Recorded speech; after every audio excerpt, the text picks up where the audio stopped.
This week's episode is sponsored by Change.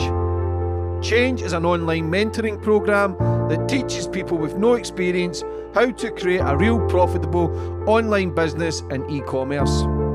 I have been working with Ryan at Change for a few years now and attended many events and got to meet the amazing community of like-minded people. These guys are the best of the best. The support these guys offer is personal, no bots or employees. There's no experience needed, but like anything in life, it takes time as it's a real business with real results. For more information, go check out Ryan on Instagram at RyanJB, and he will guide you through the steps to help build a successful business.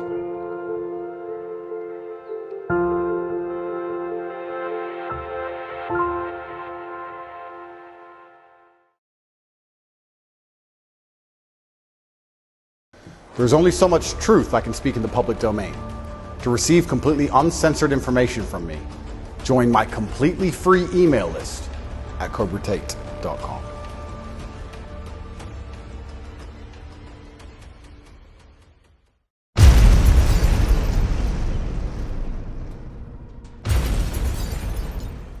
You can now follow me on all my social media platforms to find out who my latest guest will be. And don't forget to click the subscribe button and the notifications bell so you're notified for when my next podcast goes live.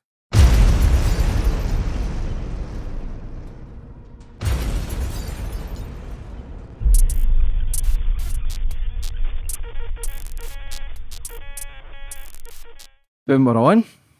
And today's guest, we've got a top G, man. Andrew Tate, how are you? It's been a while, friend. Yeah, 2 years. 2 years. Is that how long it's been? Yeah. Man, it's crazy how life has changed in 2 short years. It's only been 2 years? 2 years.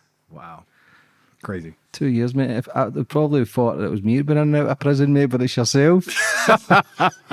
First time for everything. I mean, yeah, that was an experience. Certainly interesting. I've only ever been arrested once before in my life, and then the second time I was arrested, I had to do a nice long stint in a Romanian jail cell. So that was certainly an interesting experience. But all you can do is learn from it and move forward, right? So yeah, it's no secret. Listen, I've had your back from day one. Yep. I've still got your back now. Yep. A lot of people would have turned their back, and yeah, you can kind of understand that a lot of people are fearful. Yep. When I first met you, what annoys me is when I first met you, before the podcast, you had said to me, do you want to have some fun? I didn't really know what you meant, and you did. You had some fun. A lot of your stuff is comedy, and it annoys me when people cut up the clips, show those clips as something that you're meaning. You Yep. genuinely did not mean a lot of the shit you say. I've been in your company many times now. You're so kind to everybody, and this is what I always state. You're polite, you're kind, and you're generous. Thank you. Always checking in, is everything okay? Yep. For me, you don't get that now. But do you see how your stuff was all took out of context, though? Yeah, well, comedy's not allowed anymore, is it? Right? So comedy's not allowed, and sarcasm's not allowed, and you're not allowed to say anything that could possibly be misconstrued as something that it doesn't mean. Like, the world we're living in is just insane. And it's crazy because they truly assume people are more stupid than they are. I think most people are very well versed to understand when somebody's making a joke and when something is sarcastic and when something's taken out of context. And like, especially, you know what I feel like? I think it's like the English in me, because I'm half English, especially the English. That's all we do is take the piss. That's all we do is like say things and exaggerate things and make fun of each other. Americans are all like, oh my God, what did you just say? It's like, that's just our culture. It's how we are. I'm not saying I didn't mean a lot of the things I said, but it's certainly difficult now to live in the world I live in and that we live in, where absolutely everything can be used against you all of the time. It's kind of scary. Did you ever realise how big you would have got the most good man on the planet? Worldwide news yesterday. Did you ever see that vision? No. I mean, I knew I'd be big and I knew I had a message. I knew that people would pay attention to it. But the idea that I'd become the most famous man in the world, I didn't see. But I think the reason that's happened is because I've become an anti-hero. But to be a hero, you need to have an enemy. And my enemies have made themselves so visible. And I've also called for a very long time the moves my enemies were going to make. And they continue to prove me right. And when they prove me right, they prove their existence, right? If I sit there and say, the Matrix is after me and the Matrix is going to do this, and then it happens, well, then they prove their existence. So I am now in the middle of a battle, and battles are certainly entertaining. They've always been entertaining. And I'm not just an influencer. I'm a guy who's engrossed in a battle, And I think a lot of people find affinity in my message and understand that me fighting this war is in many ways fighting for all the men on earth. It could happen to anybody. So they've made me bigger and bigger. And it's kind of like the attempt to shrink me and destroy me has done the absolute opposite. And here I am. What is the Matrix to you? It's actually interesting because I get asked that question all the time. But there's certainly a cabal of people who have mass influence over the world who are not people we elect or know their names. I would never kill myself. I'll start by saying that. And I don't have a direct beef with these people. That's what's actually interesting. If you're a billionaire or you're an extremely important person from an extremely important family and you're born into this degree of power and wealth, you're going to wield it and you're going to use it. That's human nature, right? You can't expect somebody to have that kind of influence and not use it. Totally respect and understand that. But then I've become massively influential and they see my influence as a counter to their narratives. So as it's always been since the dawn of human time, when you have a counter narrative or a counter influence, you aim to destroy it. It's always been that way, right? The English and the Scottish, it's counter narratives and you go to war. So I have a narrative which is countering their narratives that they control and they feel like that I need to be punished for that. And they're massively influential and powerful. And now I find myself in the position I'm in with a matrix attack. And unfortunately, the law is so complicated in most countries on earth for a reason, right? They don't make the law like the 10 Commandments. Don't steal, don't kill. They don't make it simple. They make it extremely complicated and subjective and difficult to understand, and you need lawyers and all this. And the main reason for that is, one, so that certain people can get away with certain things, depending on what kind of lawyer you have. And two, so that it's subjective enough that it can be used as a weapon. The law can be weaponized. I would argue, even though you're probably one of the nicest men I've ever met, if they were to take the entire book of law and look at it and get legal experts in an attempt to hit you with crimes, they'll find crimes. This could be maybe, that could be maybe, this and his friend, that's a criminal group, and it's all subjective and they just attack you. It's a weapon.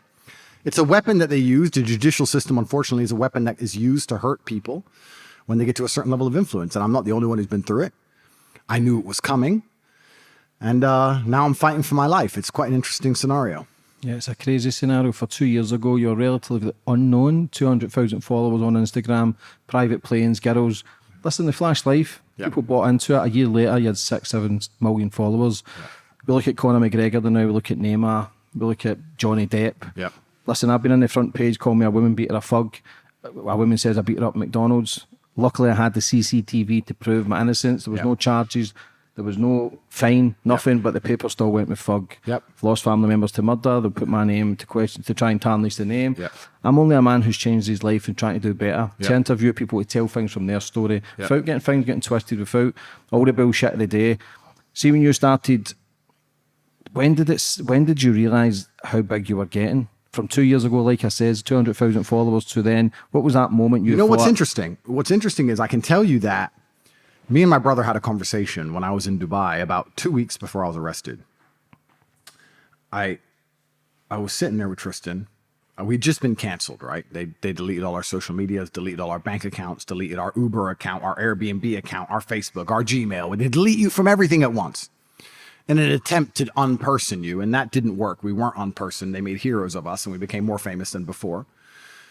And I was sitting with Tristan in Dubai, and we're in this beautiful $40 million mansion, and we have a Bugatti outside and a McLaren outside, and business is going well. And Tristan turns up, he comes in the house, and there's like 5 beautiful girls, and he's like, oh yeah, just bring some chicks in, whatever. And the waiters are bringing us drinks, and we're smoking shisha and $500 cigars. And I'm sitting there, and I said, Tristan, everything's perfect. And he goes, yeah, I know. I said, we're fucked.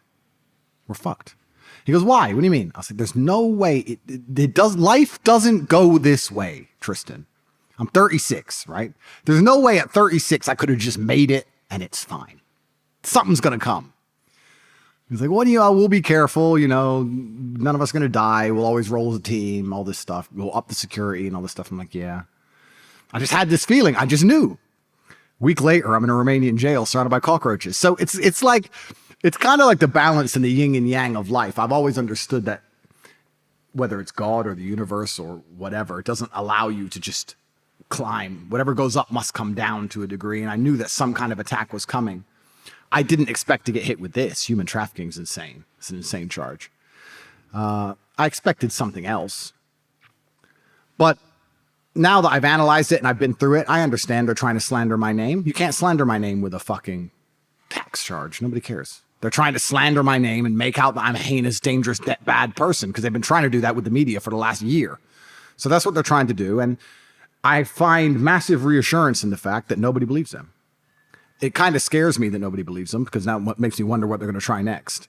But also, it is nice when you're called a human trafficker by the Matrix to wake up and see 10,000 comments of everyone saying bollocks. It is nice to see that people don't believe it, because I would hate for people to actually believe that about me.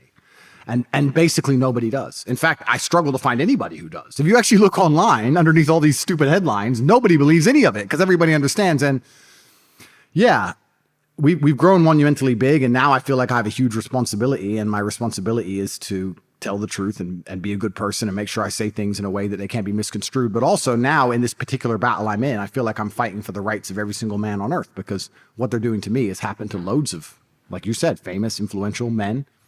And even worse, not famous, not influential men. How many men are getting wrecked with this garbage that you never heard of? Who knows? I don't know. Do you know? How many? I had Tommy Robinson on with a man called Mo Rami. He was done for human trafficking and tried to traffic this girl. The girl made it all up, every single bit of it. She got 12 years just a couple of months ago. 12 years she got, and she ruined this man's life. This man's son nearly committed suicide because his dad was getting called a sex case. Wow. So it does happen. There was a video just released 2 weeks ago. A girl was accusing her boyfriend of beating her up, but there was a video of her hitting herself with hammers.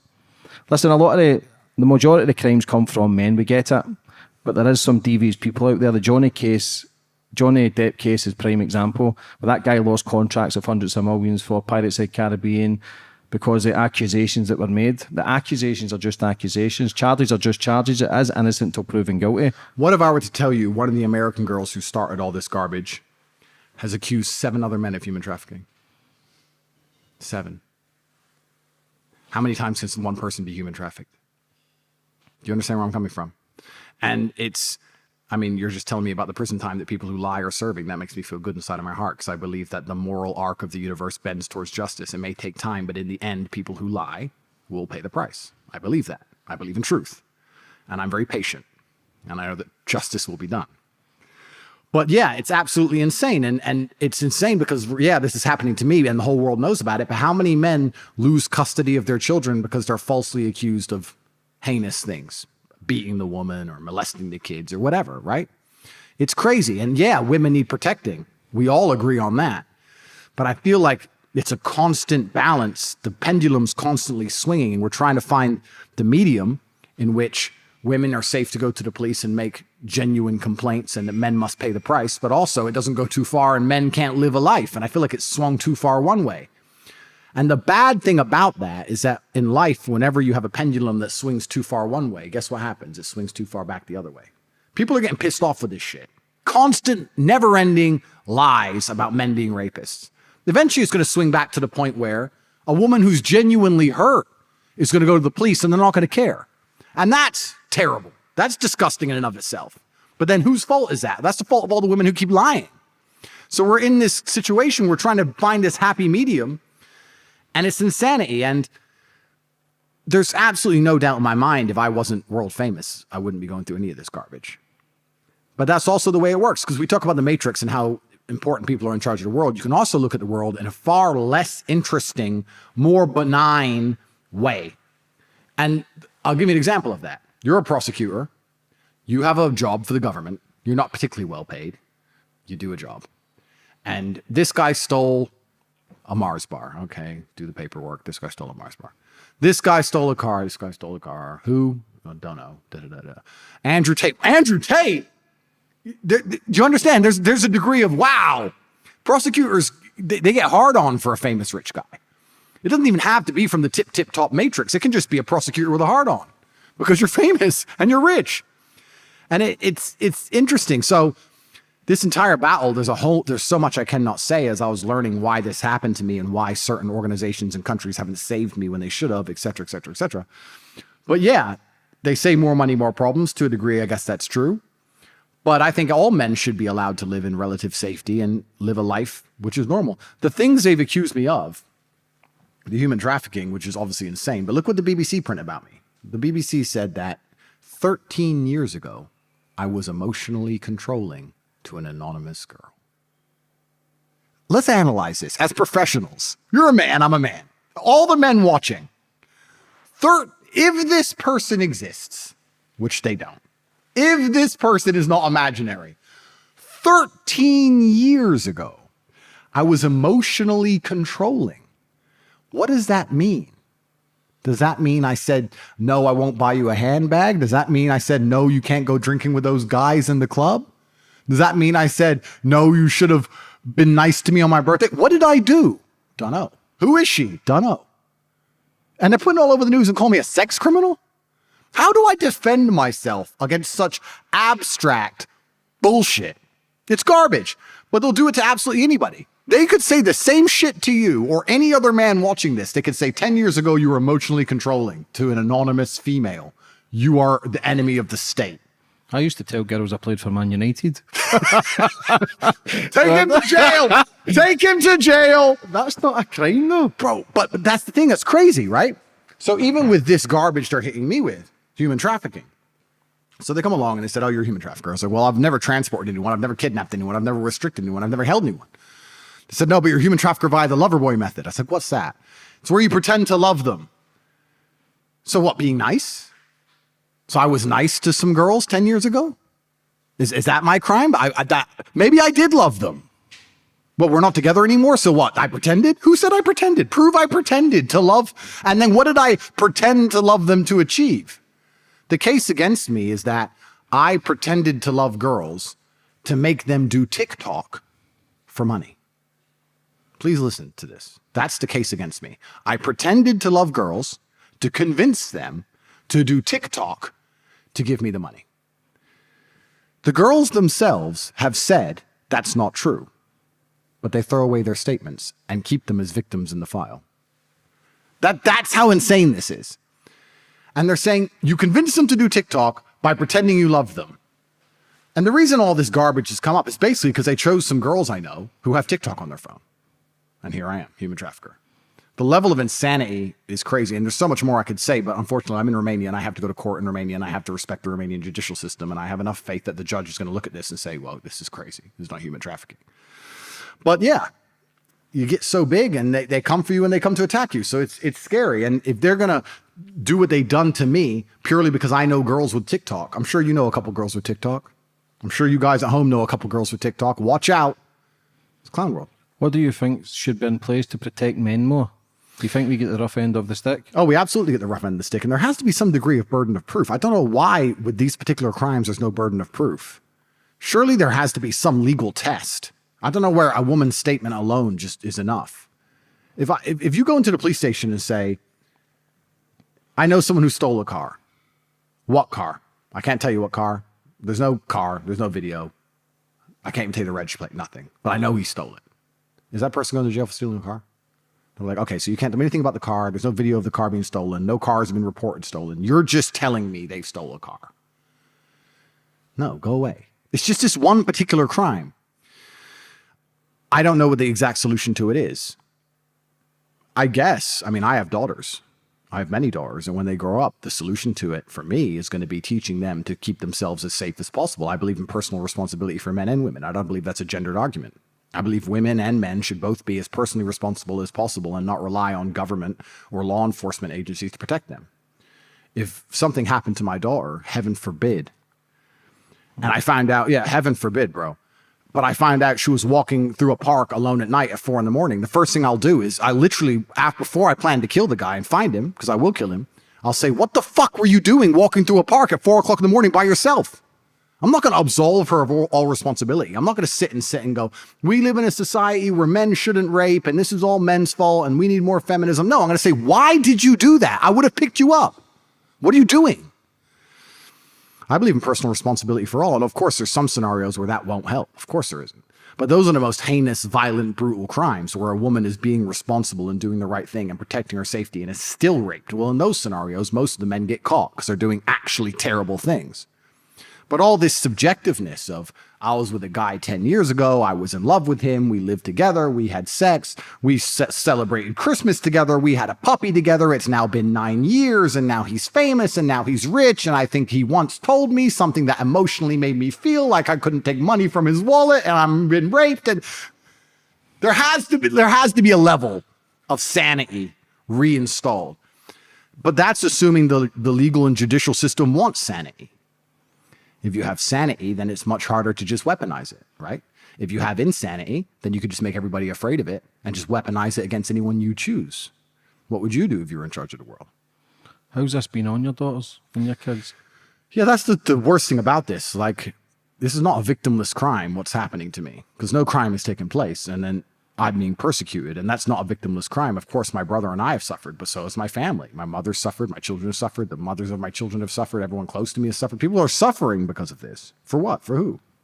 Who are we suffering for? To protect who? People who say we're not victims, this is stupid? Who are we protecting?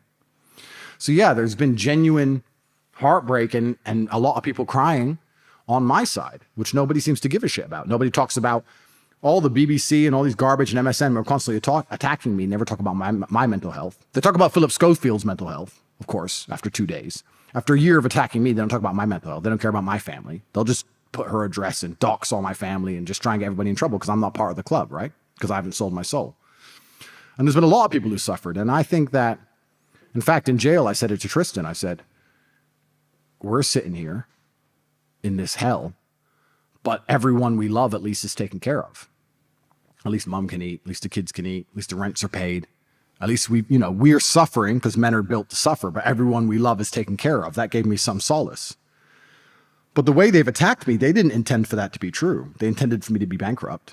They intended for me to be completely destitute and destroyed. They intended for me to sit in a cell knowing that I can't feed my kids. That's what they wanted to do. Just because I've managed to make sure that didn't happen, that doesn't mean it wasn't their intention. Their intention is purely and truly evil. And it makes you wonder, who are these people who want to operate in this way? Who are these people sleeping well at night? But I guess the world's always kind of been that way, hasn't it? Seeing you were in Dubai, why didn't you just stay there? Yeah, that's a good question. Because truthfully, I love Romania. I've been here 7 years.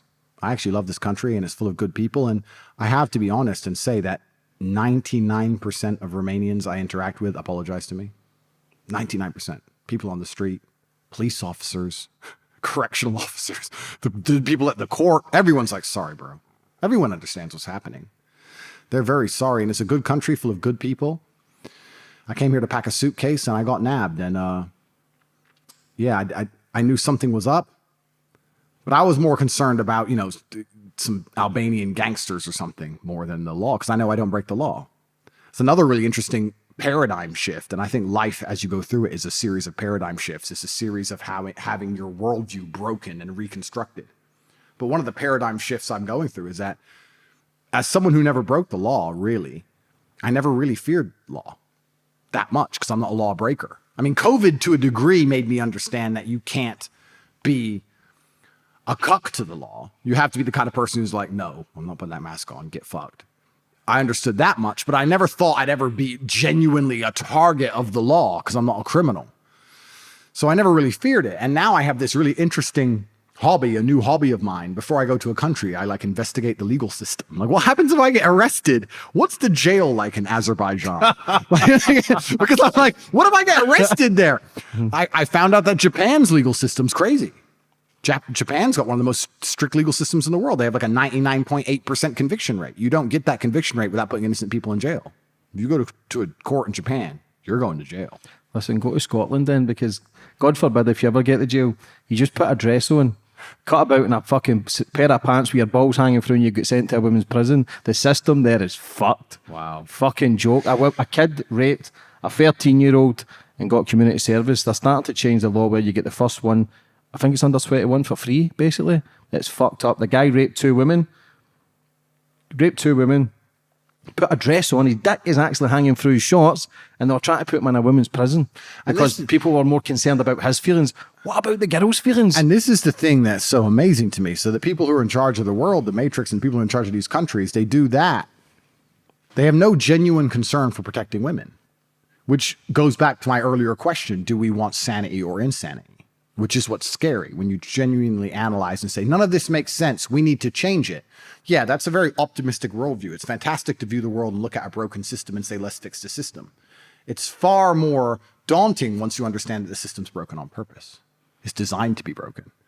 They want to convince the world that I am dangerous to women. Me, a man with daughters, with a large sexual history, with no women with a face even coming forward and complaining, with every woman I know who's ever interacted with me defending me.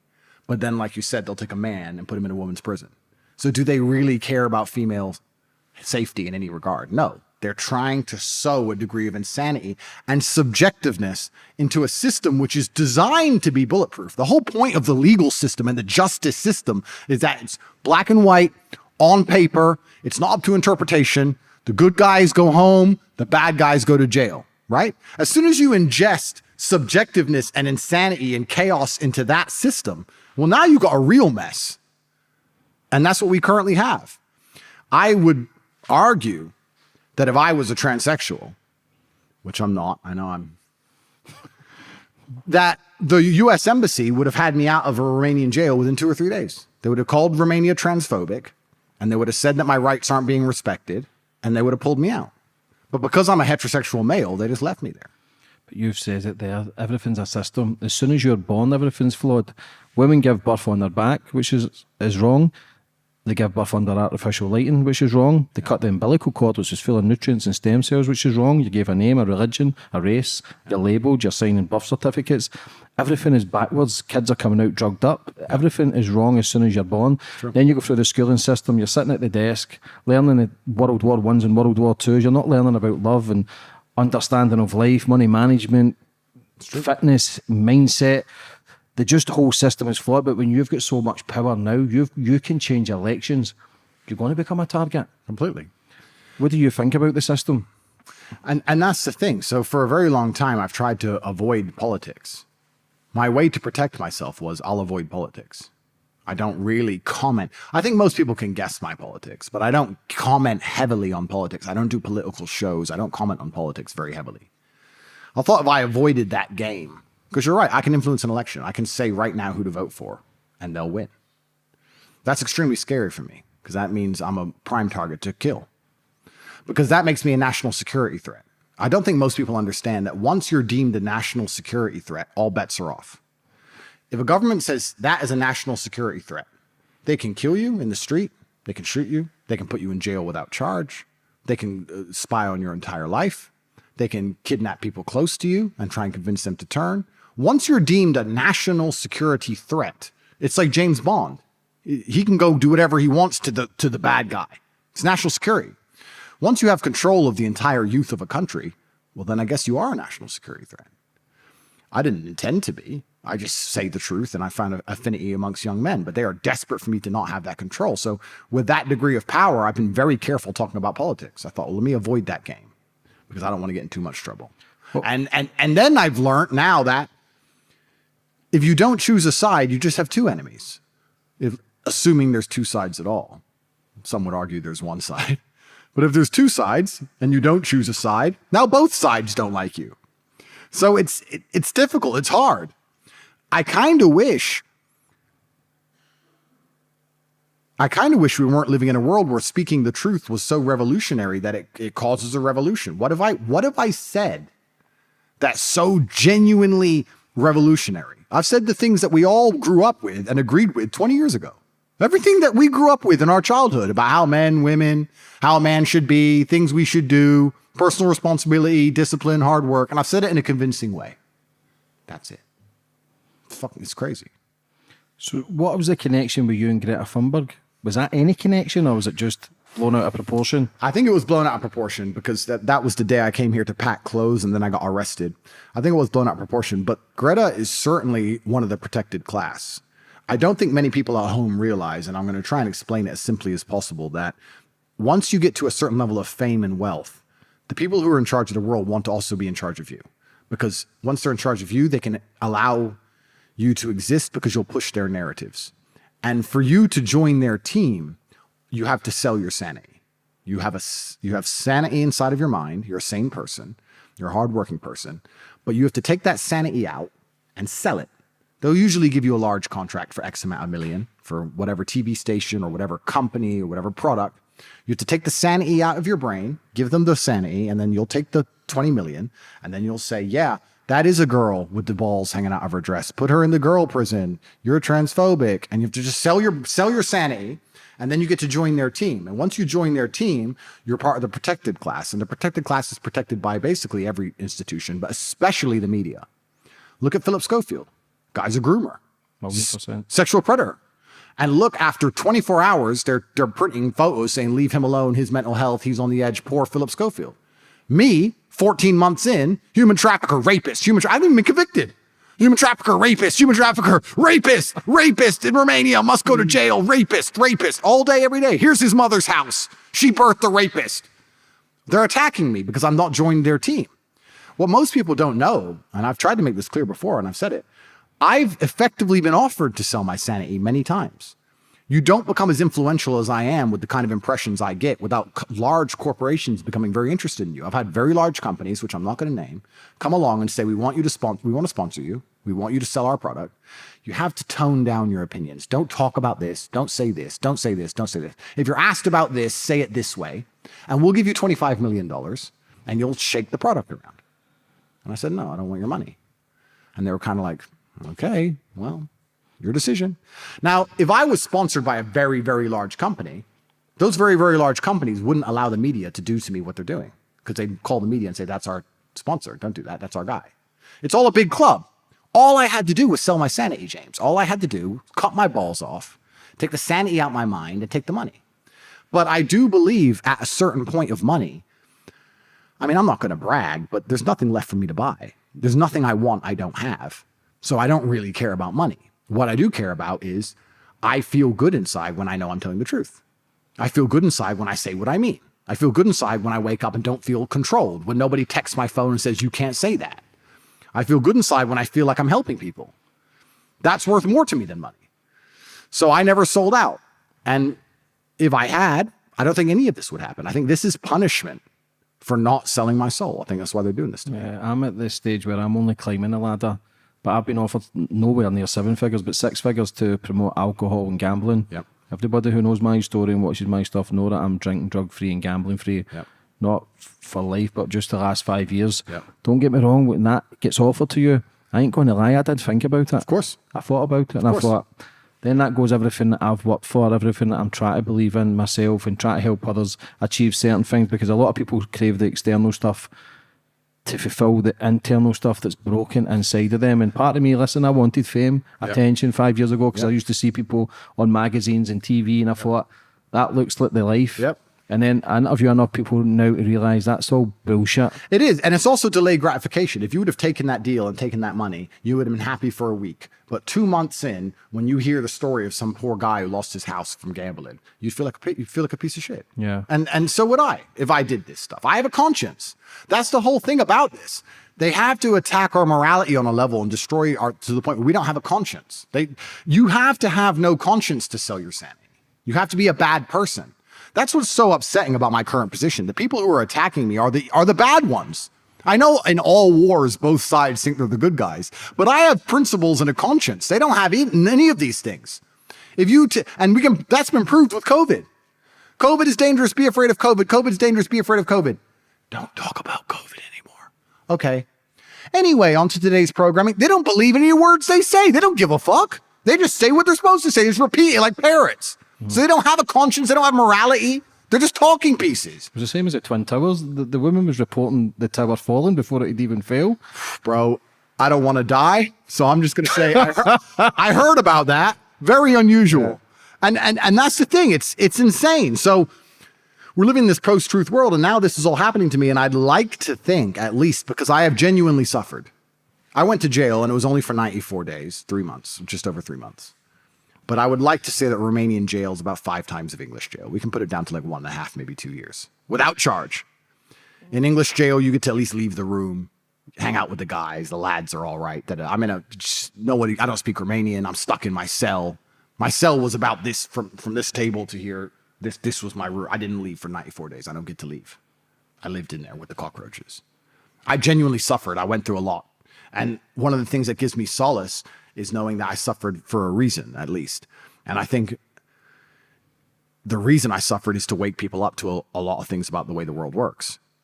The harder they push this narrative and the less people believe them, the less credibility they're going to have to hurt anybody else. So at least, perhaps, there's a good side to all of this, right? They're going to try every weapon on me to the point where it's so obvious all they do is lie that it's going to be very hard for them to lie again.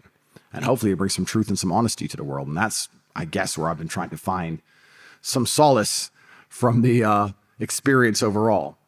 But yeah, and I'm still in the middle of it, right? It's all just beginning.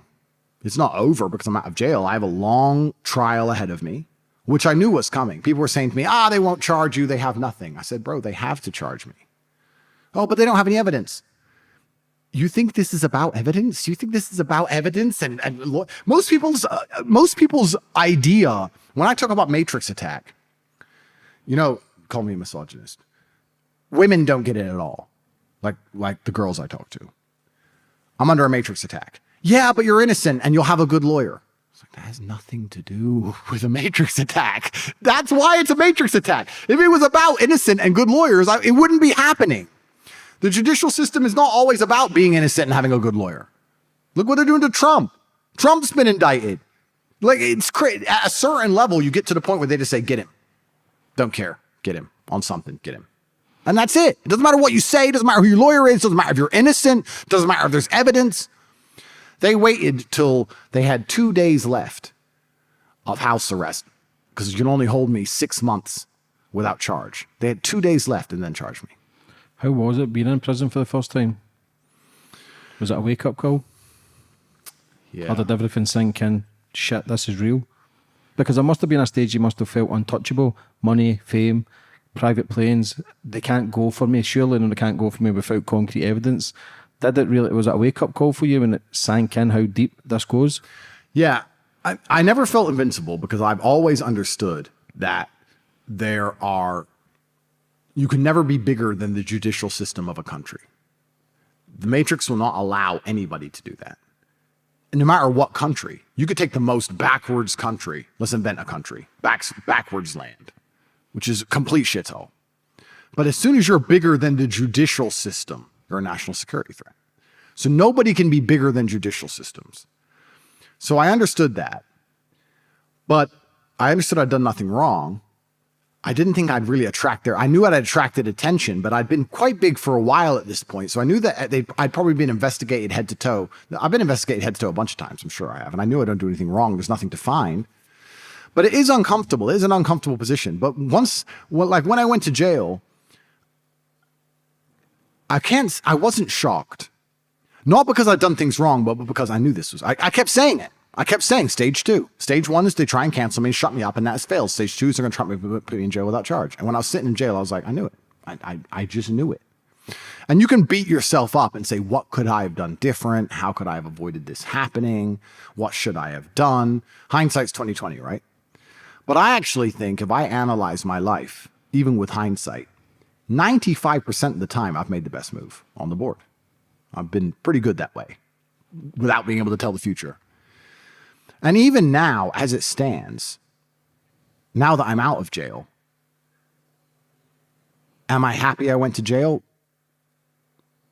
I think I learned a lot in jail. I think I learned a lot. So yeah, I'm not afraid. I'm not a person who's afraid of his emotions. I'm not going to lie to you. I've said it even on Twitter. I have nightmares and I struggle to sleep now. I never had that in my life. I'm not afraid of that. I just sit on my phone. I watch TV. I train. I do something, right?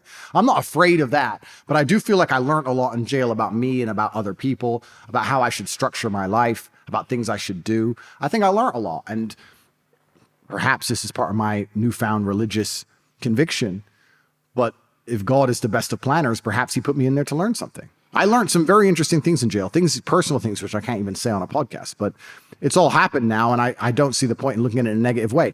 Could I have prevented it happening by being less fantastic? Well, perhaps. But Nelson Mandela went to jail, and Muhammad Ali went to jail, and Malcolm X went to jail, and MLK went to jail. And when you tell the truth about the world, you're going to do a bit of jail. It's kind of just part of it, I guess. Like I'm trying to make it lighthearted because I don't want to sit and say they put me in a dungeon and left me to rot for no fucking reason. Because then I get upset. So I'm just very much like, it's part of the path, it's part of the journey, and I'm glad I'm out, and I hope I don't go back. Getting upset's okay as well because of your character and the masculine. Because let's touch on the mental health side. Because when you spoke about mental health, it's okay when you've got the private planes, the women, and all the money. You don't suffer. Now I believe, wouldn't say humbled you, but now you believe how 90% of the world feel 95% up here. Because as a man, it's a fucking minefield up here. We don't know. My life is going amazing, but every day I struggle. Every day I struggle. Got up. Has it made you realise what real mental health is? But you've never failed, you've not quit, you've not broke, you're still training hard, you're looking, this is the best I've seen you since you got out, because I'm not going to lie, you look like shit, but now you look as if you've got that spark back. Something was missing, it's back now, and I like it. But do you understand mental health now? I've always been a believer in the struggles men have in their minds, and I've always spoke about it, and I've suffered with them myself. And this is one of the things when I say like depression isn't real, people say, oh, you don't understand. Let me counter that argument by saying I understand very well. Me convincing myself and me deciding that depression isn't real is how I prevent myself from ever feeling depressed. And I've only constructed that mental model because I've been in situations in my life where I felt depressed. I'm not saying depression isn't real because I've never felt depressed. I'm saying depression isn't real because I've been very depressed.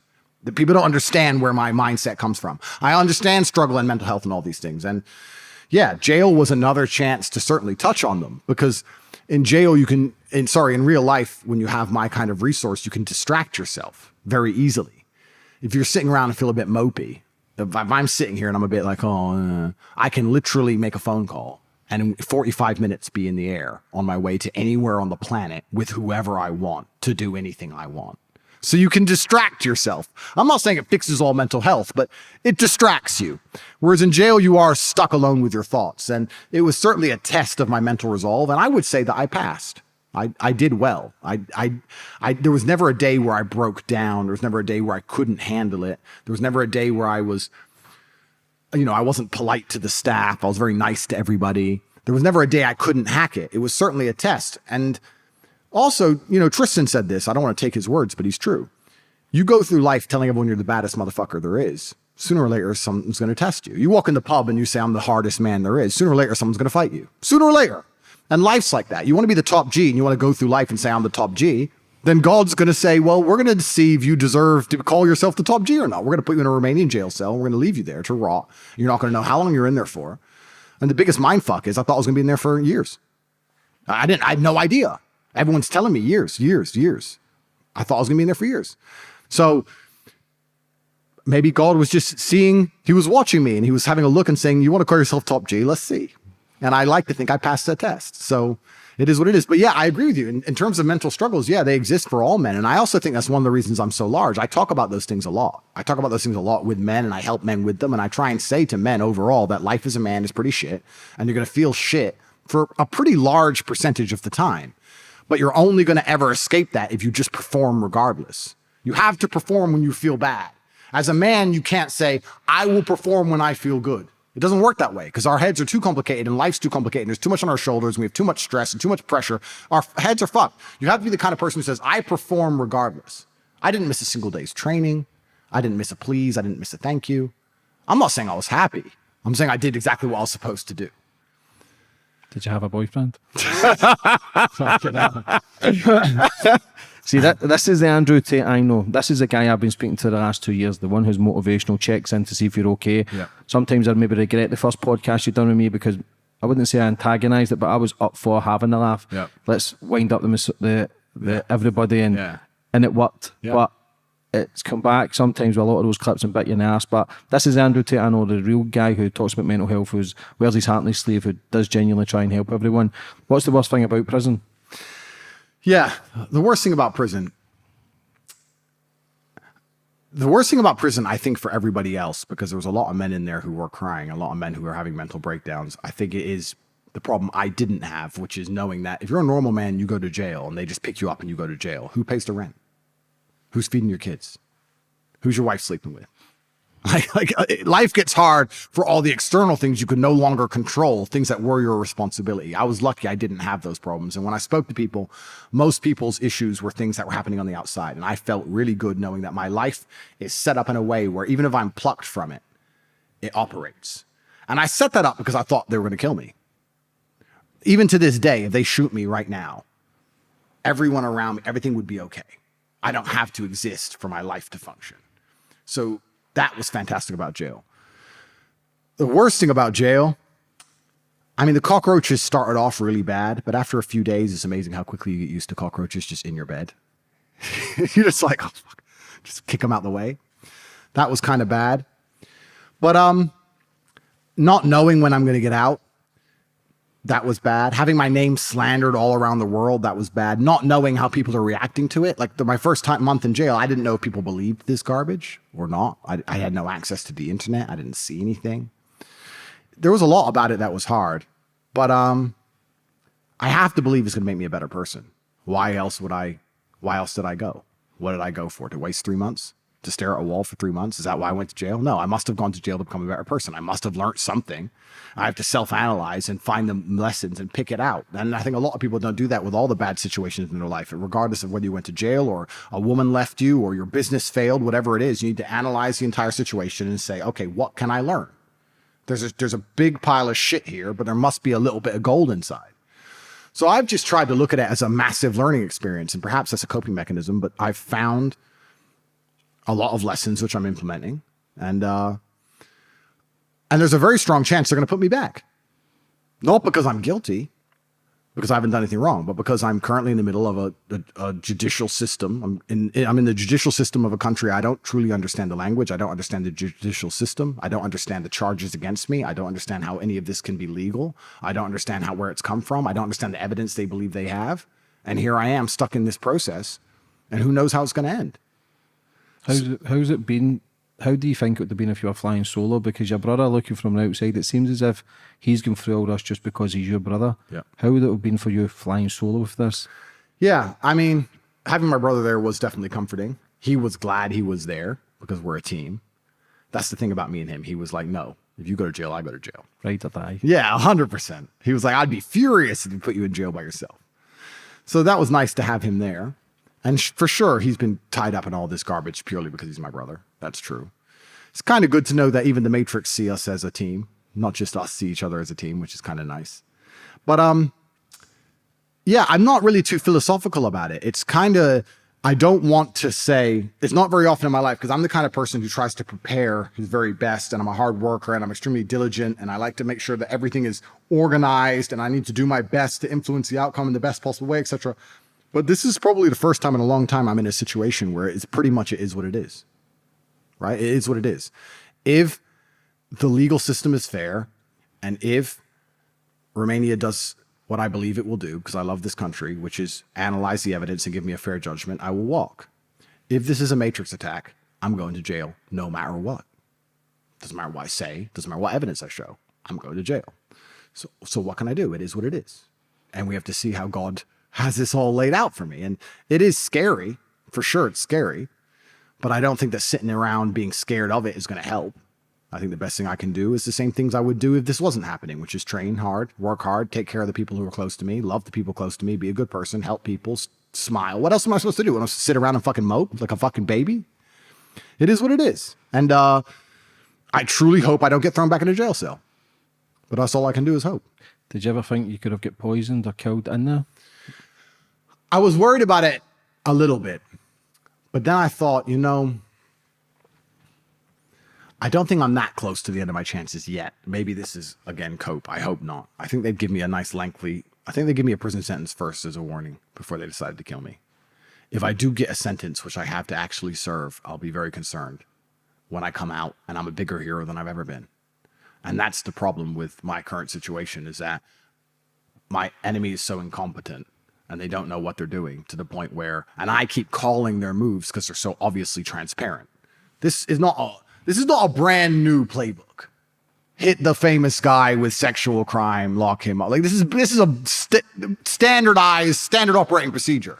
I keep calling out their moves so obviously and blatantly that it's just making me a hero, which is great, I guess, but I need to make sure I'm the kind of hero that can win the battle and doesn't end up in a battle where he has to sacrifice himself. I want to be a hero, not a martyr. I don't want to actually end up dead. But we'll have to see, because I'm not going to sell my soul. I'm not going to sell my sanity. I'm going to still say things I believe are true. And people are still going to listen to me.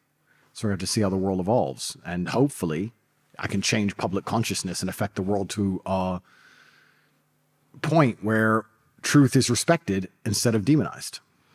How's the women been who was in prison? Have you spoke to them? Are they okay? Yeah, I'm not allowed to speak to them by law, but they did a fantastic job. I'm so proud of them. And it's such a shame that they're my personal assistant, Georgiana, and the other one I met at a party once. I don't even know who she is. Barely know her. Didn't even know her name. I thought her name was Ellie, and her name's something else. I saw the papers. It's like, who's this? That's Ellie. Ellie, what the? I don't even know her name. They just scooped up people close to me. Insane. And I'm sure they pressured those girls really hard to flip. And they were like, no, we're not doing it. The boys are good guys. It's kind of like a massive lesson in karma, this whole experience for me. It's a massive lesson in karma because they've called 2,000 people who know me trying to find charges. Everyone from gardeners who used to work for me, ex-girlfriends, everybody, ex-personal assistants, everybody. And because I'm just genuinely pretty nice to people and I'm pretty fair with people and I'm pretty square with people overall, I had no idea this level of matrix attack was coming. I'm never going to sit there and go, my pool guy in 3 years might be able to help me in a human trafficking case. Nobody thinks that way, right? But I just do good things for people. It's like karma. And everybody's been on my side. And I kind of feel like my karma has come back to help me by just being good to people all the time. Even the 2 girls I put in jail. I mean, one's my PA, but the other one I barely know. But I was so nice. Oh, hi, that I'm a nice person. Kind of when I see those miserable people, when I see those people who are rude or ignorant or miserable or, in a bad mood, or they don't say please, don't say thank you. I always wonder, one day you're going to just bump into someone and you're not going to, and that's going to be a judge that you see 2 years later. And she's going to remember your face. It's crazy how the world works. You don't know. I've just been a good person and it's kind of like come back to help me. Well, I just hope it helps me enough to get through this matrix attack and we get through it all. But the information I'm providing to you is the exact kind of information you need to hear day after day to break free from the matrix. This is the kind of information you need to hear every single day of your life. I will provide this information to you for free. You can join my email list at cobratate.com.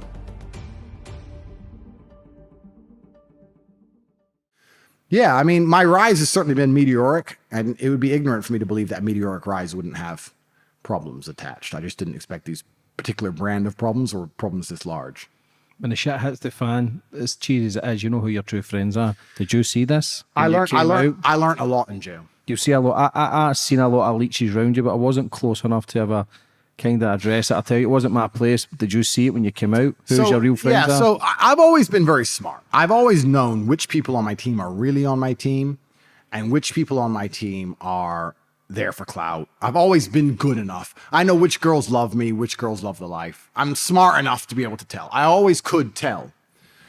But what you learn in jail is then it goes down a level deeper, right? And becomes a little bit more subjective because everybody to a degree is selfish. Everybody does things for selfish motivations. And that's not a bad thing. Like I give $25 million a year for charity, but I feel good about it. So am I doing it for them? Well, yeah, I am, but I'm also doing it for me. There's a selfish motivation to do a nice thing. So sometimes I came out of jail and people were amazing to me while I was in jail and they did the right thing and they stuck by me. But over time, their motivations evolved as selfish, perhaps. And I'm not saying they didn't care about me, but they also cared about the things that came with helping me for them. Does that make sense? Yeah. So it's a complicated issue. I never really had anybody that close to me who I believed cared about me, who didn't care about me. I already knew who was who. What I did have was people who I thought didn't care about me who proved that they did. I did have a couple people who I thought, oh yeah, we barely know each other, who did amazing things for me. And and I also found some kindness in strangers. Bro, there was a girl, I've still never met her. I don't know who would come and sit outside the jail and play me love songs every night and send me letters just saying I'm the hero of the world and all this garbage. Could you hear her? So, yeah, she's Andrew. Andrew. And and I'd say, play White Snake Is This Love was stuck in my head when I was in jail. Don't know why. Play White Snake Is This Love. And she'd just play it outside the jail for me. She's from Hungary, some Hungarian girl. And she said when all this is over, she's going to come see me. But right now she has to go back to Hungary and she's scared of anyone finding out who she is. Mm-hmm. It's crazy. Like she cared more about me than some other people I'd known for 20 years. She's outside the jail every day. But is she crazy? Is she a Matrix agent? Who knows? Like, you end up, I don't want to be paranoid, but now I'm sitting thinking, okay, well, that's the ultimate setup, isn't it? For her to come in jail, be nice to me, and me trust her, and then 13 years later, I emotionally manipulated her because at jail, I told her what song to play. It's like, my brain's under attack. So you end up kind of semi-reclusive to a degree. And also another thing people complain at me about, like they say, oh, you come out of jail, you don't talk much. If you ever sit in a courtroom and see every message you've ever sent on WhatsApp used against you for the last 10 years, you're going to stop sending messages on WhatsApp. Yeah. Or Signal or Telegram. Like, I don't talk on the phone anymore. I'll reply with a thumbs up or okay. Like, because everything can be taken against you. Even in my second month, we talk about how things can be used against you. When I first went to jail, I thought I'd only be in jail for 24 hours. They have no case. How can I be longer? 24 hours, they can hold you, it goes to a judge. Now, everyone was sure. Go to the judge, you go home. Everyone was sure. The judge said 30 days in jail. I was like, whoa, that's crazy. Went to the appeal. We're going to win the appeal. So it's only 4 or 5 days in jail. Went to the appeal. The appeal said more jail. We're like, we couldn't believe it. My legal team couldn't believe it. I couldn't believe it. So I was very sure I was supposed to get out. And I already had booked a doctor's appointment for February 6th. I was arrested on December 29th for February 6th in Dubai. And I called my PA from the jail on the 20th of January because I had court on the 25th. And she said, are you coming to the doctor's appointment? And I said, yeah, I want to come to Dubai for the doctor's appointment. I need to come to Dubai if the judge lets me go. That's what I said on the phone. They took that conversation, edited it, cut it up, and went to court the following month saying that I'm trying to flee the justice system of Romania and flee to Dubai. And the judge agreed and gave me more jail. It's insane. We had the doctor's appointment pre-organized. I said, if the judge will let me go, it's for a doctor's issue. It was organized in November before the arrest. Doesn't matter. Everything you say can and will be used against you in a court of law. So it's definitely changed the way I interact with people now. And I don't want to say that I've become paranoid. I would hate to think that it's affected my personality, but it has. It has. If I meet a brand new girl now, let's say I meet a brand new girl and she's gorgeous. She goes, oh yeah, we'll talk. I can't flirt and text with her like I can't. Like, oh, who is she? What is this? What if she deletes these 3 messages and leaves this message and last week's message and this and her message in between? It fucks with you. So you end up reclusive. So I guess I just talk to less people than ever. I've kind of ended up there because, especially till this process is over. And I think that's kind of sad. That upsets me a bit that I can't be myself anymore. This is the way the world works. You've got to protect yourself now. Yeah. And it's took all this shit that you're going through to realise that. See, when you were in prison as well, when you were getting every appeal rejected, what's then going through your mind? Do you think I could spend the rest of my life in here? They could kill me in here because you grew the beard and the hair. Like, why the fuck did you not shave? Was that part of to look like shit? My war beard. Yeah. Yeah, I guess the beard was kind of like a way for me to track how long I'd been in there mentally because, I mean... Count a Monte Cristo. Yeah, exactly right. 13 years in the Chateau d'If. And then the world, my friend. We'll see how it goes. But, I mean, the scariest thing about court, and once again, I'm going to actually show respect to the country of Romania and respect the Romanian judicial system and respect the judges. But it is scary to be in a courtroom where you don't speak the language. That's a unique experience. If I was in court in England, I get to talk. I get to explain what happened. I get to understand what they're saying. I get to counteract the prosecutor, etc. But when you go to court in, let's say, we didn't have to say Romania, Thailand, Vietnam, China, Russia, anywhere. You sit in the room, everyone starts talking. You're sitting there like a dummy, looking around, and then, okay, jail. What? Is that it? Jail. Or at the end, they go, yeah, you get a chance to speak, and you stand up and you speak. Does anyone even understand you? Who knows? Who are you talking to? The wall? You're just talking. And they're just sitting there going, you don't know. Do they even understand you? I don't know. Back to jail. It's scary. And of course, I appealed to the embassies saying, look, I'm an American citizen. I'm a UK citizen. Help me. But the UK government hates me. The UK government spends billions and billions of dollars, or pounds, sorry, trying to convince children that I'm bad. And then they put sexual education books to 8-year-olds talking about anal sex and all these haram things. That's fine. But I'm the evil one because boys like me that I have a few fast cars. It's crazy. So the UK government hates me. Like the UK embassy wouldn't even come see me. I convinced them to come once. Eventually they turned up. I was like, this is garbage. You have to get me out. well, we have a welcome pack for you that explains what happens when you go to jail abroad. So here's your welcome pack. And I only have 5 minutes, so bye. They didn't give a fuck. I was like, whoa, thanks. It was crazy. What was with the cancer scare? Yeah, so that was the medical thing I had in Dubai. When I got my residency in Dubai, I had a medical check and they identified something on my lung. And I needed further tests. And it was all organized. And that was the thing where they used against me to say I was trying to flee the judicial system, which is insane. Because I'm not going to, and I'll say this here on the podcast in case anyone wants to know, because I'm sure people are thinking and considering this. I'm not running away from this. I don't think I can run away. I can't be a fugitive for the rest of my life. I'm 36, bro. And I've done nothing wrong. And it makes me look guilty. And I've done nothing wrong. I have to sit and show a judge that I've done nothing wrong. Even if they put me in jail, for my own sanity and conscience, I have to sit and explain I've done nothing wrong and show the proof, show the CCTV. I have video, I have audio, I have I don't have words. I have proof. If someone says he kidnapped me and I show their Uber records of them traveling all around the country and I show CCTV of them walking in and out the house and I show them partying and drinking and I show them being in the country while I'm not in the country because I'm away working and they're going to parties and nightclubs with other people. I have the evidence. I have to show a judge. I'm not going to run away. If that bites me and I end up in jail, then it is what it is. But I gotta believe that God loves truth enough to save me from this. I can't believe that I'm going to go to jail for this complete garbage. What was it like getting out? Was it a relief? No, because getting out of jail should have been a relief. But I guess also with me, and I'm not complaining because I'm not the kind of person who complains, but my life, I'd like to say that my life is probably 20 men's lives. My life is extremely busy and large. I have a very big life. I have children and different mothers, and I have 110 people who work for me and 7 companies and 15 houses and 40 cars and planes and boats. And so I have a lot that happens. Like all day, every day, all I do is work. My life is work. I wake up, I start training, I'm on my laptop all day, every day.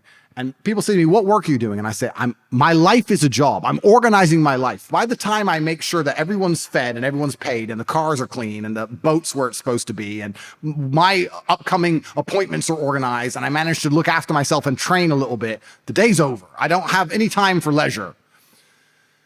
So when I got out, the backlog, and also I guess I'm an OCD kind of person. So the backlog of 92 days of disappearing was pretty substantial. So I got out and I'm calling everyone. What happened with this? What happened with that? What happened with this? I need this. Give me this paper, this. And I found myself, I got home from jail at maybe 1 a.m. here. And I sat on my computer for maybe 30 hours. Didn't move. 30 hours just on the laptop. Just trying to find out what happened with my life. Process. Yeah, and it's interesting because I never thought I'd say this because I'm from Luton. I'm from a council estate. But like, I'd be like 15 hours in and I'd remember, oh yeah, there's $4.2 million. Where did that go? Where was that sent? Where was that money? Where was it? Did it bounce back? Like just money and cars and and I just sit there typing on the computer and I was probably more stressed than I've ever been. I'm sitting here with my beard stressed. And I hadn't been on a computer in so long, I forgot how to type. So all my messages to people are just fucked. But yeah, it was crazy. And I kept saying, to Tristan, because Tristan's the opposite of me. He's like, Andrew, relax. We just got out of jail. It's fine. I'm like, yeah. Give me a week. And when it's all under control in a week, we'll chill. And still to this day, I'm doing the same thing. I'm still stuck on the computer. But yeah. I wouldn't say getting out of jail was particularly, I wouldn't even say it was relief. It's weird. It's so weird the way the human mind works. If you were in that little submarine at the bottom of the ocean, you'd do anything to not be in that submarine. You'd do anything to not be in that submarine. But all the times they weren't in the submarine, they didn't care. Isn't that amazing? You'd do anything to not be in jail. I'll do anything to not be in jail if I can just get out of jail. And then you get out of jail, a few months go by. It's like another day, isn't it? Isn't it crazy how ungrateful humans are? Think about it. You talked about mental health. Let's talk about this. Let's talk about how massively ungrateful the human mind is. Heaven forbid, something bad happens to a family member. You do anything to have them back. How often do you call them? Yeah, a couple of times a week. You just don't. Yeah, you just don't give a shit. It's so weird. Jail did give me a few things which I am super thankful for and will always be thankful for. And I made sure in jail, I said, I'm not going to allow myself to ever be ungrateful for these things again. Like a cold drink, because it was getting cold drinks was nearly impossible. And I got a cold one. It was a completely different scenario. Or even hot water. You could get hot water once a day for tea. And I was arrested in January. It was freezing. But I had hot water, like a hot water bottle. I'd make the most of it. I'd hold it for a while, and then I'd make a tea, and then hold it for a while. So there's certain things now that even when I put the kettle on, I'm like, yeah, okay, hot water is gangster. I like hot water. But in general, yeah, it's kind of amazing how life goes on to a degree. I guess it has to. I guess it's how the human mind adapts. So. Who was it being away at Christmas, New Year, away from the family, the ones who love you the most? The worst thing about the New Year thing is me and Tristan were having this long argument about what we're going to do for New Year's. We were sitting there planning it like arrogant millionaires. Let's go to Vegas. No, it's too far. We got this party in Dubai. Yeah, we got this party in Dubai, but I heard Dubai, the traffic's shit. New Year's. We can go to Bali. I don't want to fly that far. Like, we're sitting there like arrogant millionaires complaining about all these options we have all around the world. And then New Year's Eve rolls around and we're in a Romanian jail cell with cockroaches. It's like the ultimate punishment from God for sitting there going, this will be boring. That'll be boring. And I'm just sitting there looking at the cockroaches on the wall. And the song that was playing down the hall, the guards were playing some. Do you remember the Ketchup song? Do you remember that song? Mm-hmm. Hey, ha, hey, it was everywhere for a while. That was on the speaker way down the hall, and there's that song and cockroaches, and I saw the fireworks go as it struck 12, and I was kind of like, and my first thought was, I hope I'm not here next New Year. You know, it's like, is this the first of many? I don't know. It was scary. I'm not going to lie to you. It was scary, but it was a test, I guess. Why do you think we take life for granted? Because when my father passed, he seen me at my worst. He seen me just out of prison, addict, smoking weed, and he was dying with leukemia. And when they used to go for meals and stuff, I don't know if I was ashamed, but I used to sit in and gamble and just smoke joints. I missed the last few months of his life because I felt like a bum instead of being a man and taking the reins, and my family's going to be fine. I gave my mum extra worry, who's already lost 2 brothers to murder, who lost her husband to leukemia. Her son was a fuck up. Wow.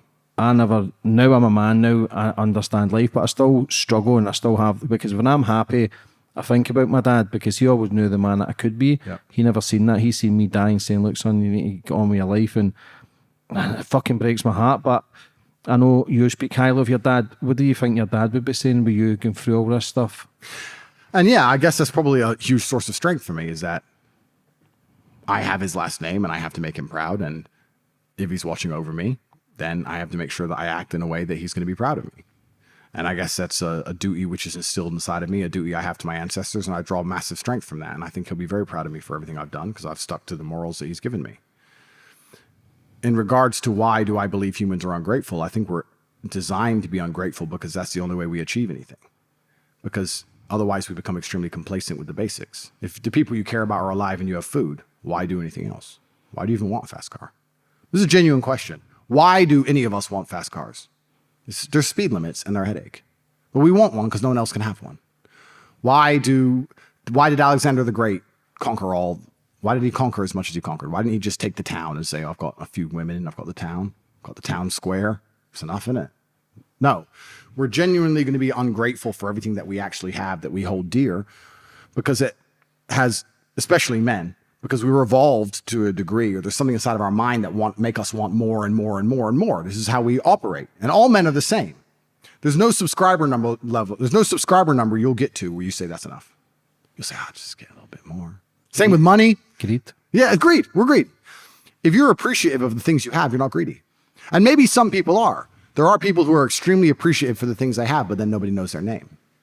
The people whose names you can mention are the people who, to a degree, have that burning desire inside of them that can't be satisfied. Why do I have to be 4-time kickboxing world champion? Why is 1 not enough?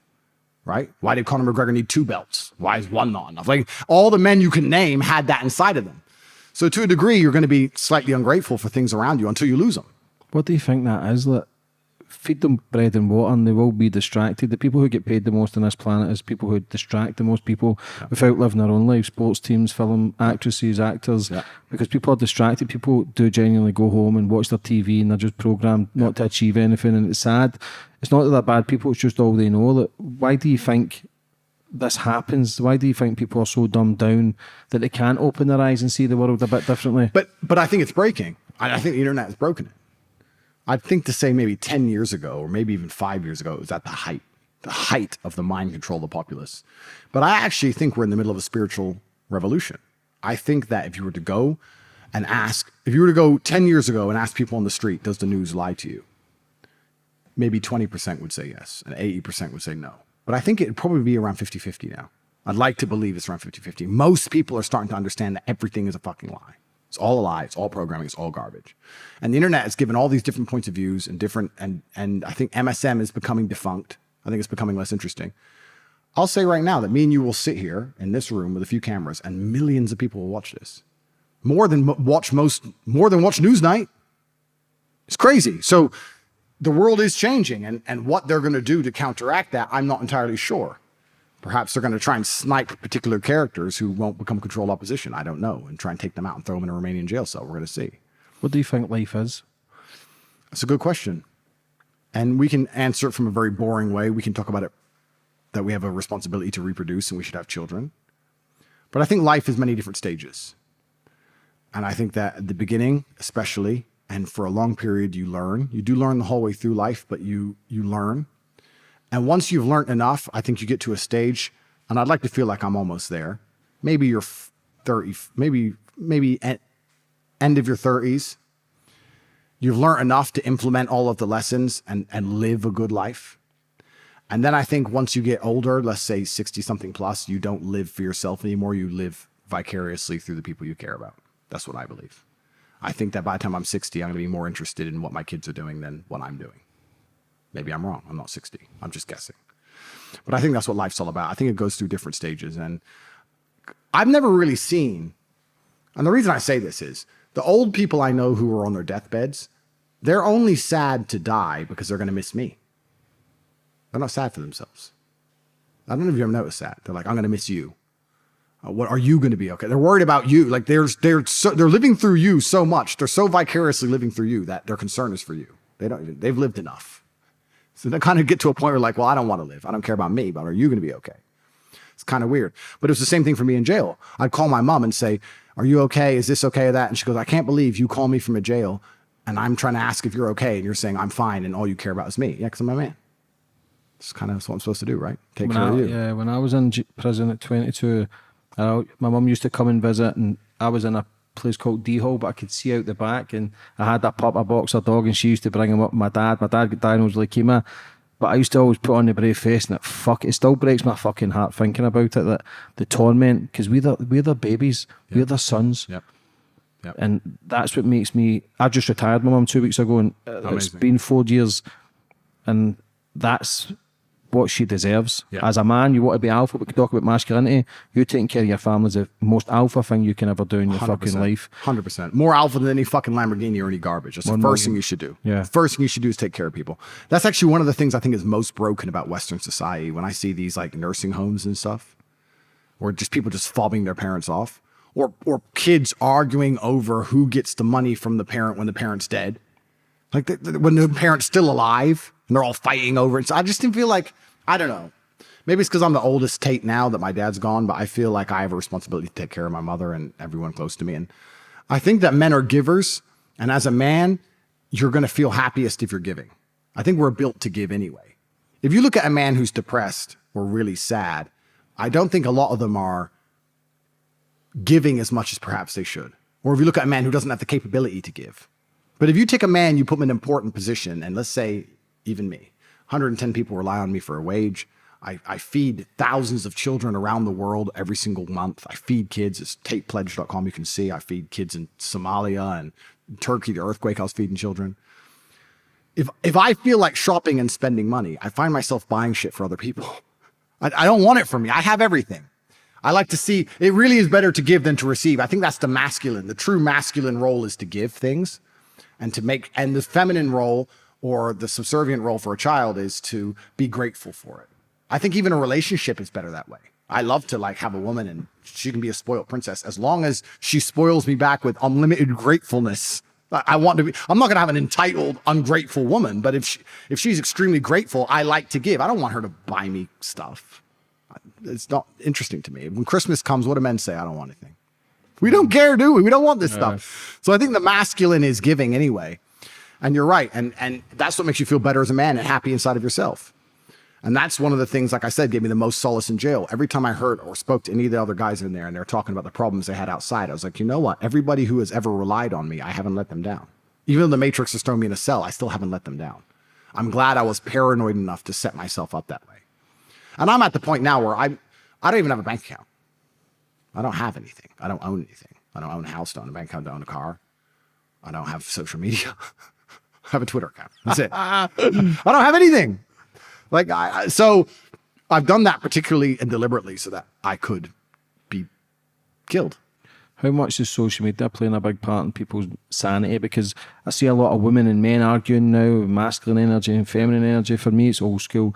I'll provide and protect. Yep. I don't drink. I don't want my missus drinking. Yep. I want my missus to be with the kids. I believe when you give birth, like even skin to skin on kids is so important. Yep. A lot of people, and some women need to go out and work 2 and 3 jobs and put their kids to nursery. Yep. I understand it, but for me, the women should be having a living home and 100%. Nice cooked meal. The man goes out and, for me, listen, I've done a lot of shagging back in the day. I'll say it here, I have. Like, that's all I love to do because I was externally looking for something to fulfill the brokenness that was in me. Yep.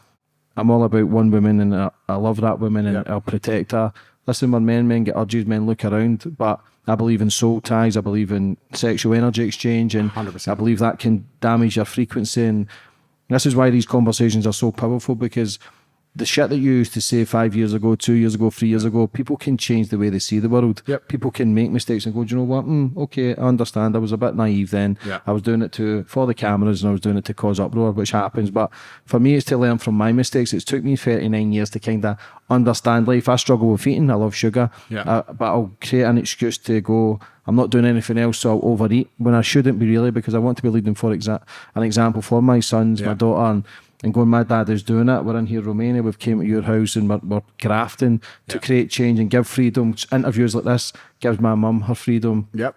Mortgages paid. Absolutely. She's getting wages. So I thank every guest that's come on my show, but I wouldn't be able to interview people without going through the misery and torment and making mistakes. 100%. And I'm sorry, a lot of destruction I've caused in the past. I genuinely am. And I try and reflect on a lot of stuff, but sometimes it can damage the brain. Now it's all about learning from that, becoming a better person, because people do change. Yep. Do you feel as if you're going through a process where you're understanding the influence you have now? Yeah, that's the biggest change I've learned. So I'm not saying the things I said a few years ago, etc., I didn't mean. I'm not saying that, because I said things and I would say them with half context, right? Mm-hmm. So I'd say, yeah, there's me and there's 3 girls that it, but I wouldn't also mention that there's 3 girls, but I only love one of them. I'm only in love with one of them, and 2 of them are just there for the photo. I wouldn't mention those things, right? So I'm not saying I lied, and I'm not saying I didn't mean the things I said, because I did. I left some context out. But with great power comes great responsibility. It would be foolish for me to sit here and say, now that I'm the most Googled man in the world, I can talk the same as I could talk when nobody knew who I was. That's just dumb. So now I do feel like I have a massive responsibility on my shoulders. And then when you understand you have a massive responsibility, you say, okay, what am I going to do with this? What's my actual mission? What am I trying to achieve? And I'm trying to make the world a better place. And I do think that, to a degree, some of the flash and the sex and the women and the cars and whatever is part of that. Because if you want to teach teenage boys how to grow into men, they have to want to be like you. And what do teenage boys want? To a degree, right? You can't say, here's me, Mr. Boring, here's how to live, because they're not going to listen to you. Because everyone's already trying that. And that's why they're so lost, because they don't have a hero. So a hero's going to have that element to him, for sure. But yeah, I mean, what you're saying about one woman, absolutely. Like when I went to jail, you lose absolute respect or any desire for women who won't send you a letter. Oh, we're cool when I'm outside. We're cool when life's good. I go to jail. You don't send me a letter. And then I come out of jail and they're like, I missed you so much, but you didn't send me a letter. You didn't find time. 3 months. Oh, I didn't know how. Randoms worked it out. So randoms were outside playing love songs. Where the fuck were you? Oh, I missed you. Bollocks. So I've lost a lot of respect for certain people. Sure. And then when the respect goes, the attraction disappears. And then I've gained a lot of respect for others. And then that makes the attraction stronger. You've won? Yeah. Because it's filtered out the rats. It's filtered out the bullshitters. Absolutely. What do you think now is a good relationship for me? Because I'd done all the fucking about. I made so many girls cry and broken hearted. I says I love them, but I didn't. Because for me personally, if I cheat on someone, lover boy, human trafficker. yeah.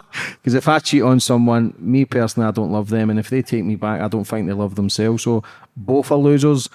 Obviously, certain religions you can have 4 wives and you can have different partners. I get it, and if a woman's happy with that, so be it. Who's to judge? But for me, it's just try it, because relationships are fucking painful. They're hard. I've never get by 3 months. This is my longest relationship, and I feel the pressure. I don't mind. I can go and sit in a house full of gangsters, interview them without no sweat. My missus gives me shit for not picking up my socks, and I start sweating and think, the man thinks you'd be saying, who the fuck are you talking about? But then I'm thinking, you're right. Relationships are hard. They are. Communication is key. I get it. I'm still learning. But what do you think the ingredient is for a good relationship? Yeah, and that's a really good question. It's interesting how you just said that about the masculine side of you, because I think every man deals with that battle, right? We want to make her happy and we want to provide to her, but also we want to be respected. And it's a fine line that we have to walk in regards to making her happy and fulfilling her wishes, but also we want to feel respected. We want to feel like we have a degree of control. I do think that a man is happiest when he does have control. And I'm not saying control in a negative way. I'm saying that to a degree, he wears the trousers and he provides and he takes care of her and he pays the bills, etc. I think traditional gender roles exist for a reason. I don't think they've come from nowhere. I think that humans naturally fall into their gender roles when life is very difficult. And in olden times, life was much more difficult, so gender roles were much more defined. And now life's become a bit easier. They've tried to become blurred. But certainly a good relationship is where a man's a man and a woman's a woman. And there is a mutual respect there. And I think that, I don't struggle to have happy relationships besides the one thing you perhaps just said. Sometimes they'll be complaining about something and I'll know they're right. But I'll be like, who can't complain at me? I'm the top G. And I have to be like, you know what? You're right on this one. I'll give you this one. Yeah, I'm a control freak. Yeah. I believe I'll guide my family into an amazing life of understanding, and I'll only have the best intentions for them. My girlfriend's made many decisions and they've been fucking terrible. I'm going to state that. I love her to bits. I don't always get it wrong. I can be moody and crap at, but the pressure on a man's life is unbelievable. I'm the breadwinner. The pressure on trying to be a good father to different kids. I tweeted something. You just reminded me of something I tweeted, and maybe you'll disagree with this, but I tweeted it. I said that most successful men are in pretty much the same mood all of the time. We always have the pressure of empire in the back of our minds. We might be a little bit happier some days, a little bit sadder other days, but basically we're always in the same mood. And the woman decides the mood overall. If she's particularly happy, then we can all be happy. If she's moody, we're all moody. But I don't think it's us. Do you agree with me? We're in the same mood. She controls the mood in the morning. You control the mood in the house. You control the vibe. So if you were to say to me, like, what's a woman's primary job? Your primary job is to set a good vibe and a peaceful tone and to be happy. Like, I would put happiness above anything. I'll tell you right now, if you were to say to me, Andrew, do you want a miserable, intelligent woman or a happy idiot? I'm like, how happy? What, you mean smiling all the time? Yeah, smiling all the time. Oh, cool. I'll take that. Hi, baby. Oh, hi. Oh, do you want coffee? Yes, I do. Thank you. Yes, I do. And I'll take that. I think the woman's in charge of the vibe and the atmosphere of the house, because whenever I've had women say to me, you're in a bad mood. I'm never in a bad mood. I'm always in the same mood. You're now attacking me and you're setting a bad mood. You just smile and everything will be fine. You saying that puts you in a bad mood. I'm the same. I'm up at 5 a.m. I'll start work. The morning she wakes up, whatever that tone is, but in my mind, I can get insecure. So because if I feel as if something's wrong with her, I think it's me. And then I say, is everything okay? And then she'll say, oh, but it's you. And I'm saying, but it's not me. I'm just making sure you're okay. So my mind fucking goes. And then that creates an argument. 100%. I'm up working 100%. for us to provide us a great life. 100%. Men are always in the same mood. And yeah, I know exactly what you mean. And they are tough. It is difficult. And it's amazing because, like, we look at a romantic relationship, we have all these problems. Whereas me and my brother, we never argue ever. Why is that? I don't. To try and decipher how perfect our brotherhood is, I'm not entirely sure, but I can't think of the last time I was just in a bad mood and argued. It's just never. It's so easy for us to get along. We're just like this. We never, ever argue. But yeah, it's really interesting you say that. But that's where I think respect comes in. If I think of the best relationships I've had or the best women I know, they understand their job is to be happy. That's their job. That's their objective. That's their goal. I'm going to be smiling and I'm going to be happy. Even if I don't feel it, I'm going to be happy. And I've had women say to me, you know, Andrew, you're dealing with so much. I just want to be your cheerleader. And I said, that's exactly what you should be. And that's exactly what I need. And you will be rewarded significantly. So just cheerlead. And I think that it can work on every level. I think if a woman is her man's cheerleader, she's going to have the best man she can possibly get. It doesn't matter what he does. He can, no matter how mundane and boring his job or whatever, if you wake up and cheerlead him and say, you do such a fantastic job and just make him feel respected and important, you're going to have a fantastic man. He's going to be very happy with you and you're going to be very hard to replace. So I think it can be as simple as that, but life's not always simple, is it? So you get out of prison, house arrest, kind of going through the motions, and then all the accusations then come to charges. Yep. How's that then go through your mind? What are you thinking then? Yeah, so I knew charges were going to come. It didn't surprise me at all because you can't make a song and dance this big and then drop it. Imagine they dropped it. Everyone would go, wait, whoa. You put the man in jail? Where are the victims? Who? You can't just invent human trafficking. What do you mean you drop it? What do you mean there's no case? You can't just drop it. They had to try and charge me. Also, there's legal repercussions I could take for false imprisonment, right? So they have to charge me. So I knew it was coming. I'm not surprised by it. The charges came. I went to court yesterday to find out if my house arrest will be extended. I find out tomorrow morning. So maybe by tomorrow morning I can leave the house for the first time in 188 days. I have not had a day of freedom. That'd be interesting. But perhaps not. Perhaps they're going to extend my house arrest and deem me a public danger and I'll be stuck here. I don't know what's going to happen.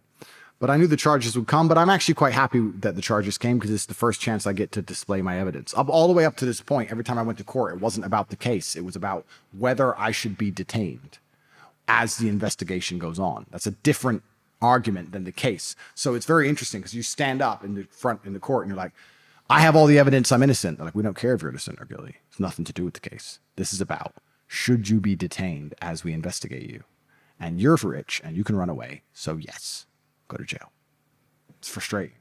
This is the first time I get to actually show my evidence.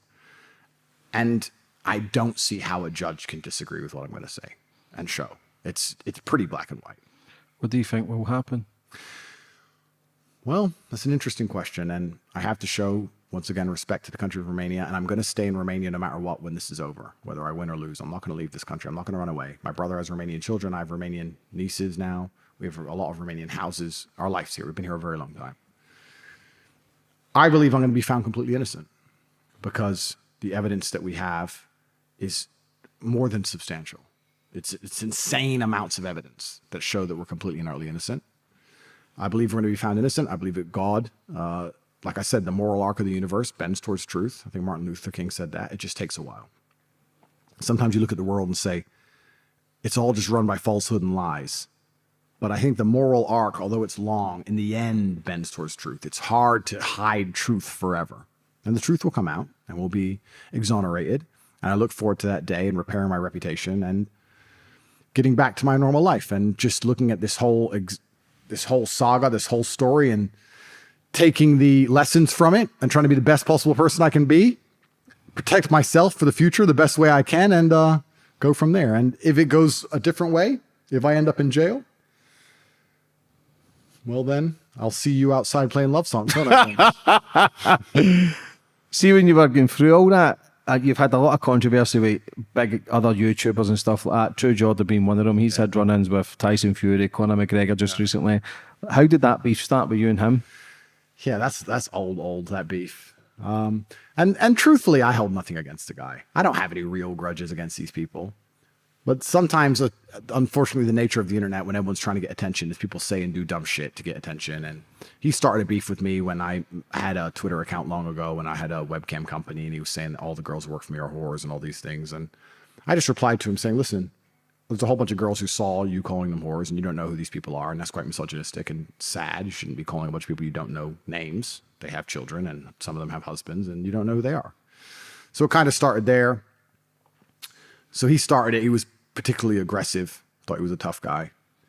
And then only a week later, all those screenshots came out. So I had to mention it. Like, come on. Like, it's when God gives you a gift like that, you're like, okay.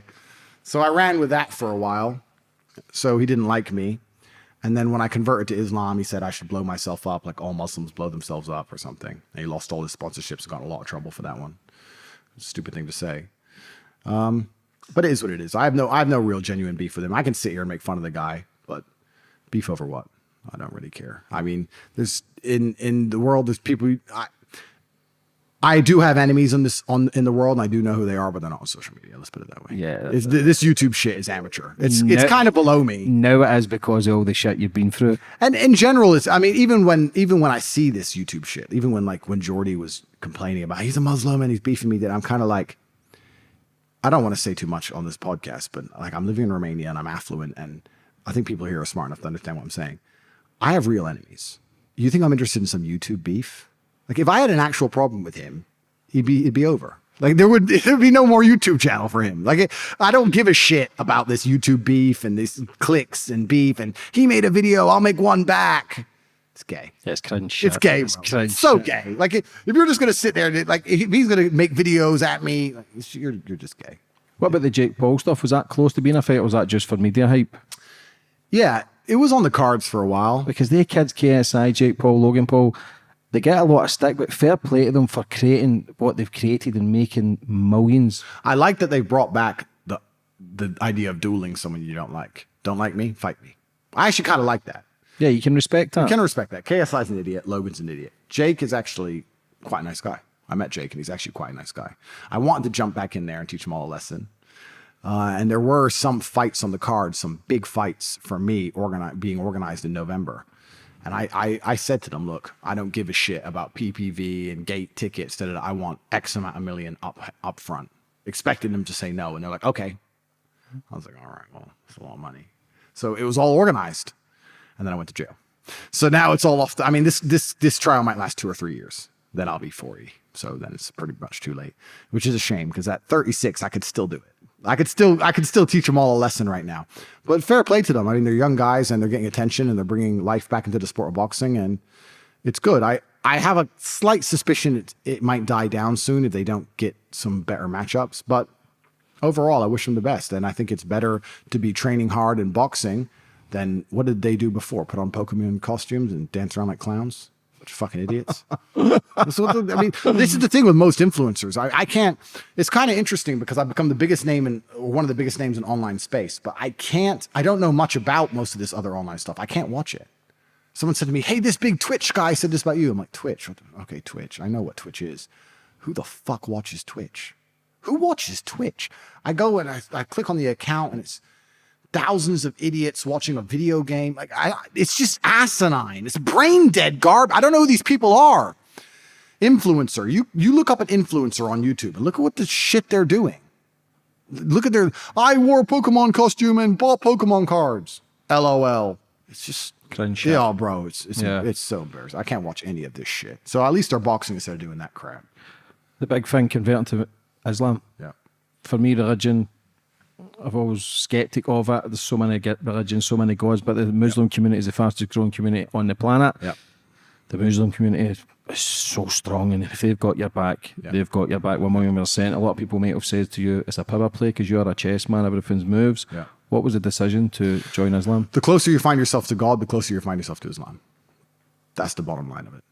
If you're going to be atheistic like I was and then start to believe in God, and then you're going to default to Christianity like I was because I was raised Christian. And then now I live in Romania, which is the second or third most Christian nation on earth. I think it's 98% Christian in the last census, and it's Orthodox. Orthodox I respect much more than Catholic because the Pope is an agent of the Matrix.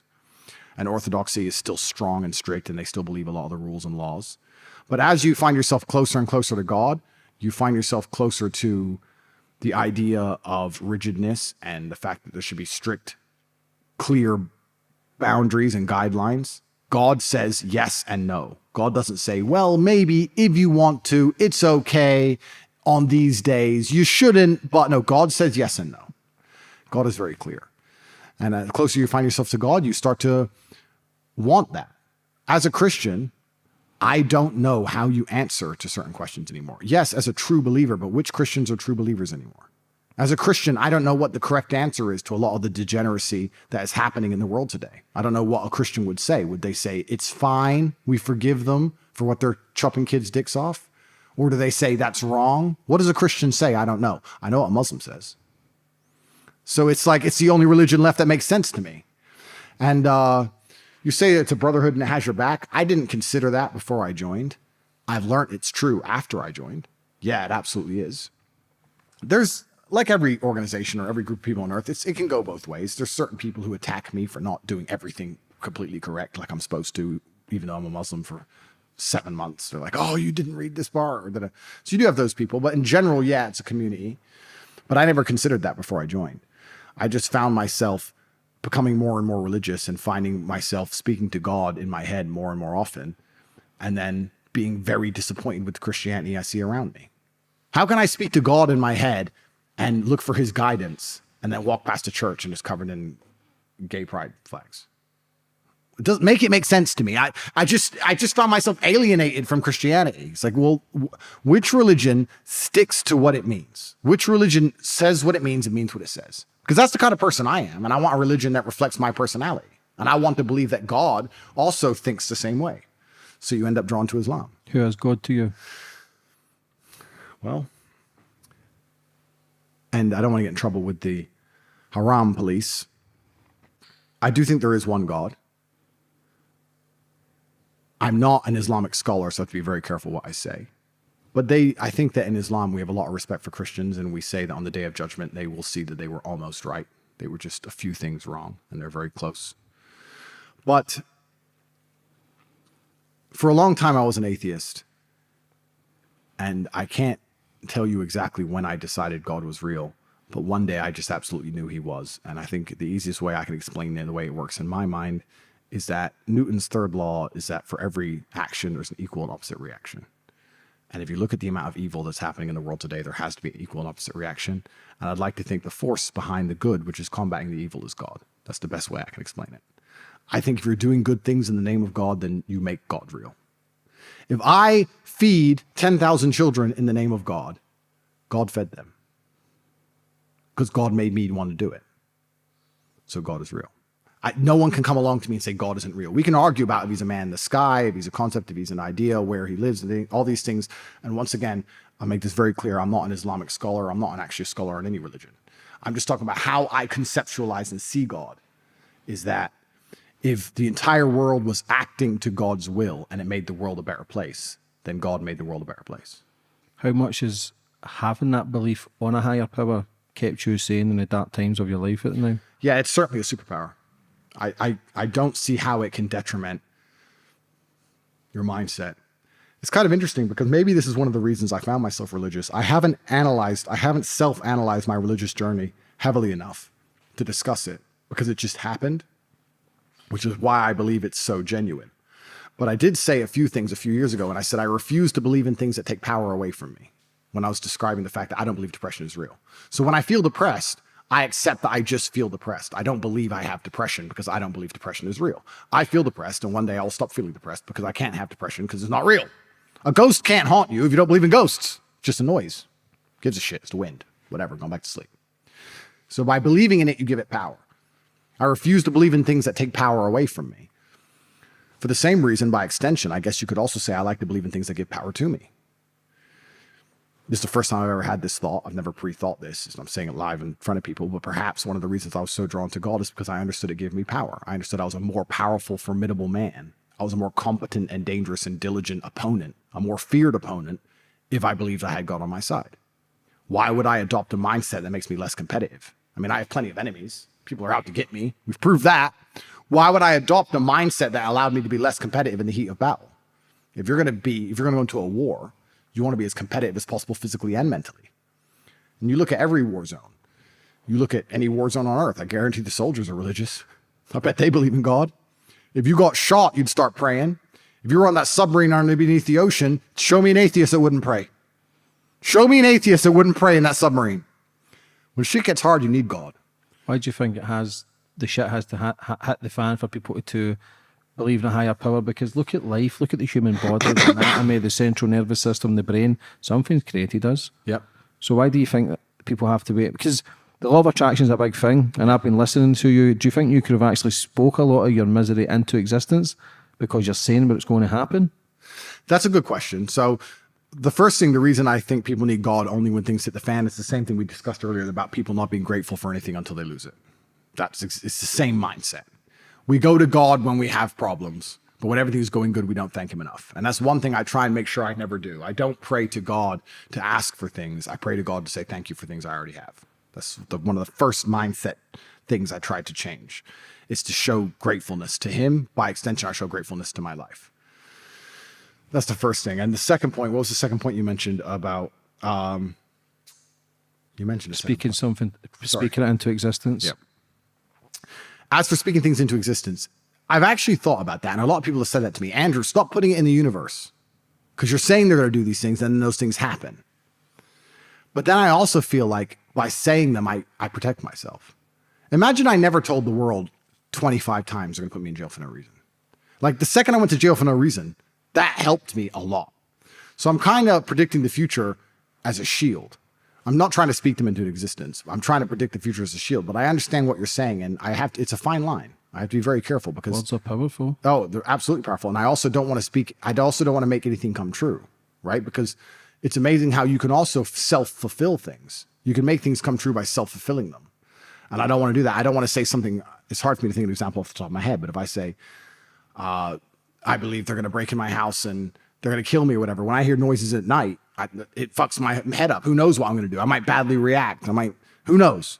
So I don't want to self-fulfill either, but I do have, when I have a strong suspicion and I feel that something's going to happen, I feel like I have to say it to try and protect myself. And yeah, words are absolutely and utterly powerful. Language is a magic spell, and you have to be very careful how you use it. You listen to Tupac. I was a big Tupac fan, and he used to always speak what happened to him. Yeah. So you definitely need to be careful. Words are so powerful, just as much as thoughts. Yeah. You can speak your own life into existence. You've created this life by what you spoke, the 100%. Confidence, I wouldn't say arrogance, but there's a fine line of both. Yeah. You've created this whole life, this whole journey. I believe you will come through it. I believe you will get stronger, and I believe you will leave a positive message where people go, do you know what, this guy's actually okay. And again, this is why these interviews are so powerful, because we've stripped back all the bullshit. Yeah. This isn't a laugh and a joke anymore. This is serious stuff. Yeah. My kid looks up to you. Yeah. People, his teachers are telling him to delete photos of me and you because it's bad for him. Yeah. I've had phone calls from the school. Wow. Need to delete that photo, and I'm thinking, why? They've tried to take down a podcast, they've thrown me off of TikTok.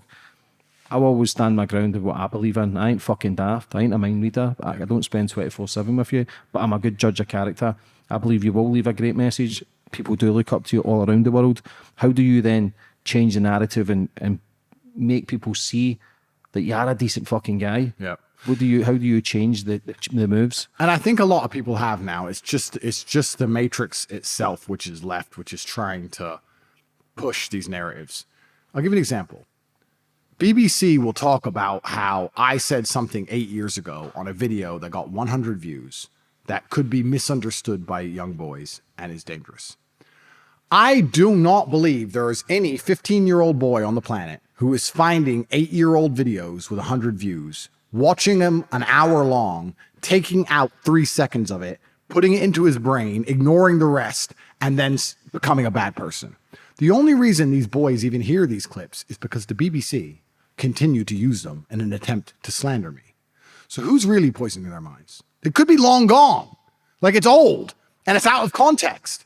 The BBC are incessant on trying to prove I'm a bad person. So they're doing the exact thing they're accusing me of doing. It's only the Matrix themselves that is left trying to say I'm a bad person. Most people at home understand it. The support I have is fantastic. 99% of people are on my side. People support me. And that's huge for me to know inside of my heart. It makes me feel fantastic. But the best thing you can do is lead by example, right? And I guess that's also another thing about this entire trial and this hero's journey I have to go through. I have to embrace it and face it with bravery and deal with it like a man should deal with it, regardless of the outcome. Just stand up and deal with it like a man and see how it goes, regardless of the outcome, and be the hero that I hope inspires men to be a hero also in their own life. I kind of hope men look at me and go, if he's going through that crap, well, then maybe I can go through this. This is not as bad. If that's the example I have to set, if I have to charge and lead from the front and suffer to a degree to help people, then that's the path God chose for me. So we'll see how it goes. Why did you let the BBC and Vice in your house, though? Yeah. So they Do were. you regret that? I don't regret it because I destroyed them so badly. But I was certainly suspicious of them. And I knew they were going to try something, but they lied to me. But I would never say I trusted them, but they lied to me. They told me they were going to come and ask me questions about my mental health, and they sat me down and attacked me in an attempt to slander my name with a big setup. And they wanted to talk to me for 2 hours and find 3 minutes of me making a mistake or stuttering or not being able to answer a question and use it against me to slander my name like they've always been doing. But I made a complete fool of them. And that scares me also because that's their primary weapon is the media. And if you continue to destroy the media, they're going to find other weapons, which is scary to me. Now they've moved on to the judicial system. We'll see what happens after that. But I let them in, not because I trusted them, but I thought, you know what, after all these months in jail and the fact they're asking me questions about my mental health, and this is my first time talking to the Matrix in a very long time, this might be an interesting conversation. And I was wrong. So instead I had to teach them all a lesson. I made fools of them. Like I made absolute clowns of them. They should have just asked me interesting questions. They're dummies. Just like we're talking about now.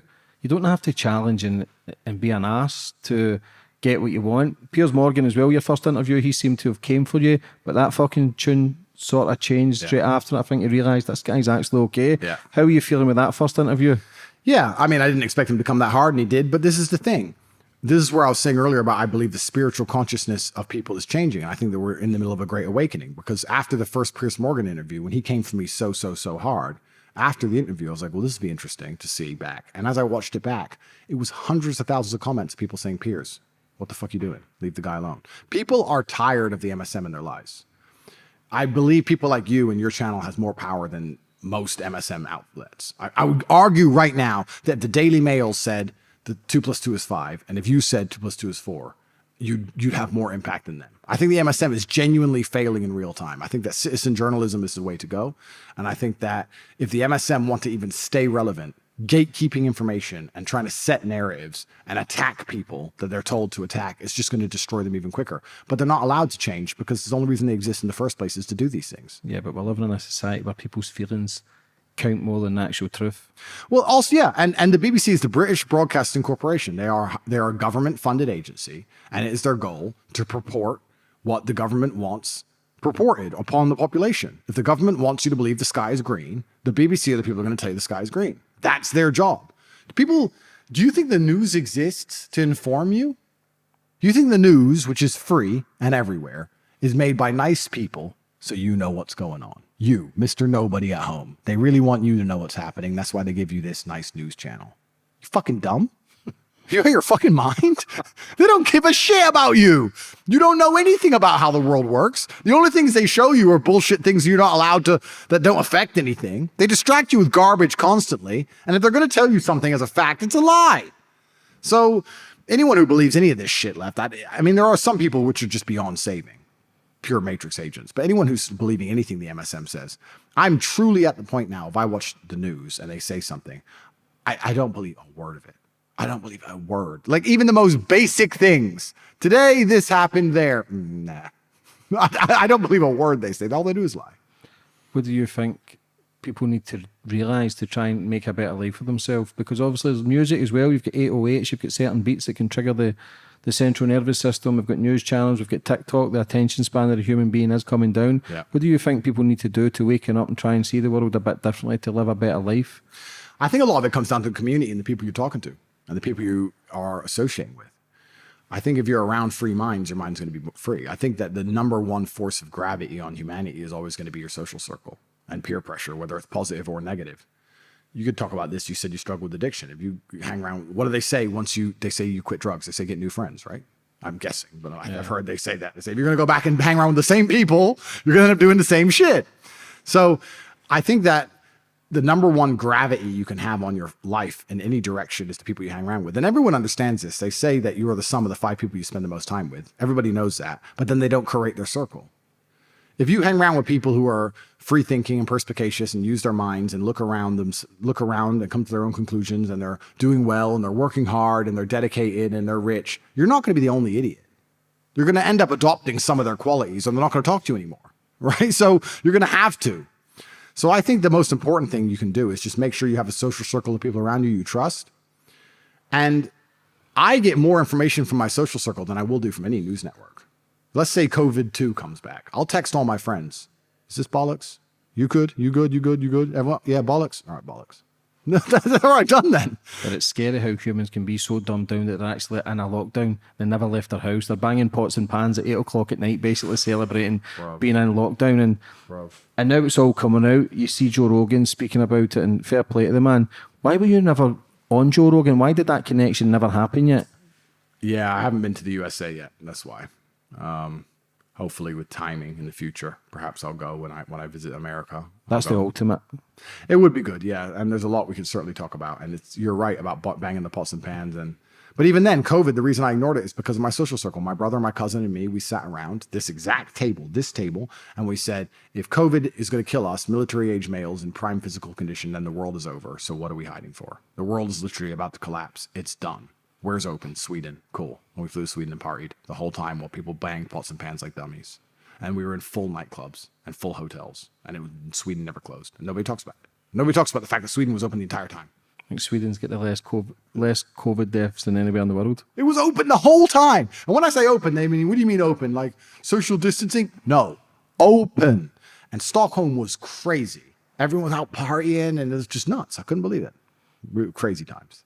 It's mad, isn't it? Yeah, bro. And the fact that nobody mentions that anymore. No one mentions COVID anymore. You want to talk about slave minds? No one talks about it. They psyoped you into staying in your house and destroying your business. And for 3 years of your life, your kids didn't go to school and they put you in debt and they locked you in your house. And yeah. On Ukraine. Like they don't even talk about it anymore. Now they're talking about Ukraine. It's crazy. People are just, they say sheeple. And I guess to a degree they are. What more can you say? What do you think the state of the world is just now? I think we're in the middle of a spiritual awakening, and I think the awakening will push towards truth, and I think that truth is always a good thing. However, when the truth is shown, especially regarding a lot of the systems we have currently organizing and controlling the world, the systems will no longer be trusted and they'll break down, and there's going to be a degree of chaos. There's going to be a transitionary period, because once people truly understand how the judicial system works and the media system works and the financial system works and the political system works, if people knew these things, it would be over. So they'd all have to change. I think they're all going to have to change. What they'll change into, hopefully they'll be more based on truth and transparency, and I believe that'll be a good thing overall. I think that if we have a world which is truth-based, we're going to do well. So I do think perhaps we have some hard times ahead, but I'd like to believe that in the end, the world will be good. But we're going to have to see. It amazes me that people listen to me and they understand that I am telling the truth and they understand that I have information which can benefit them and can change their life, yet they do not join my completely free emailing list at CobraTate.com.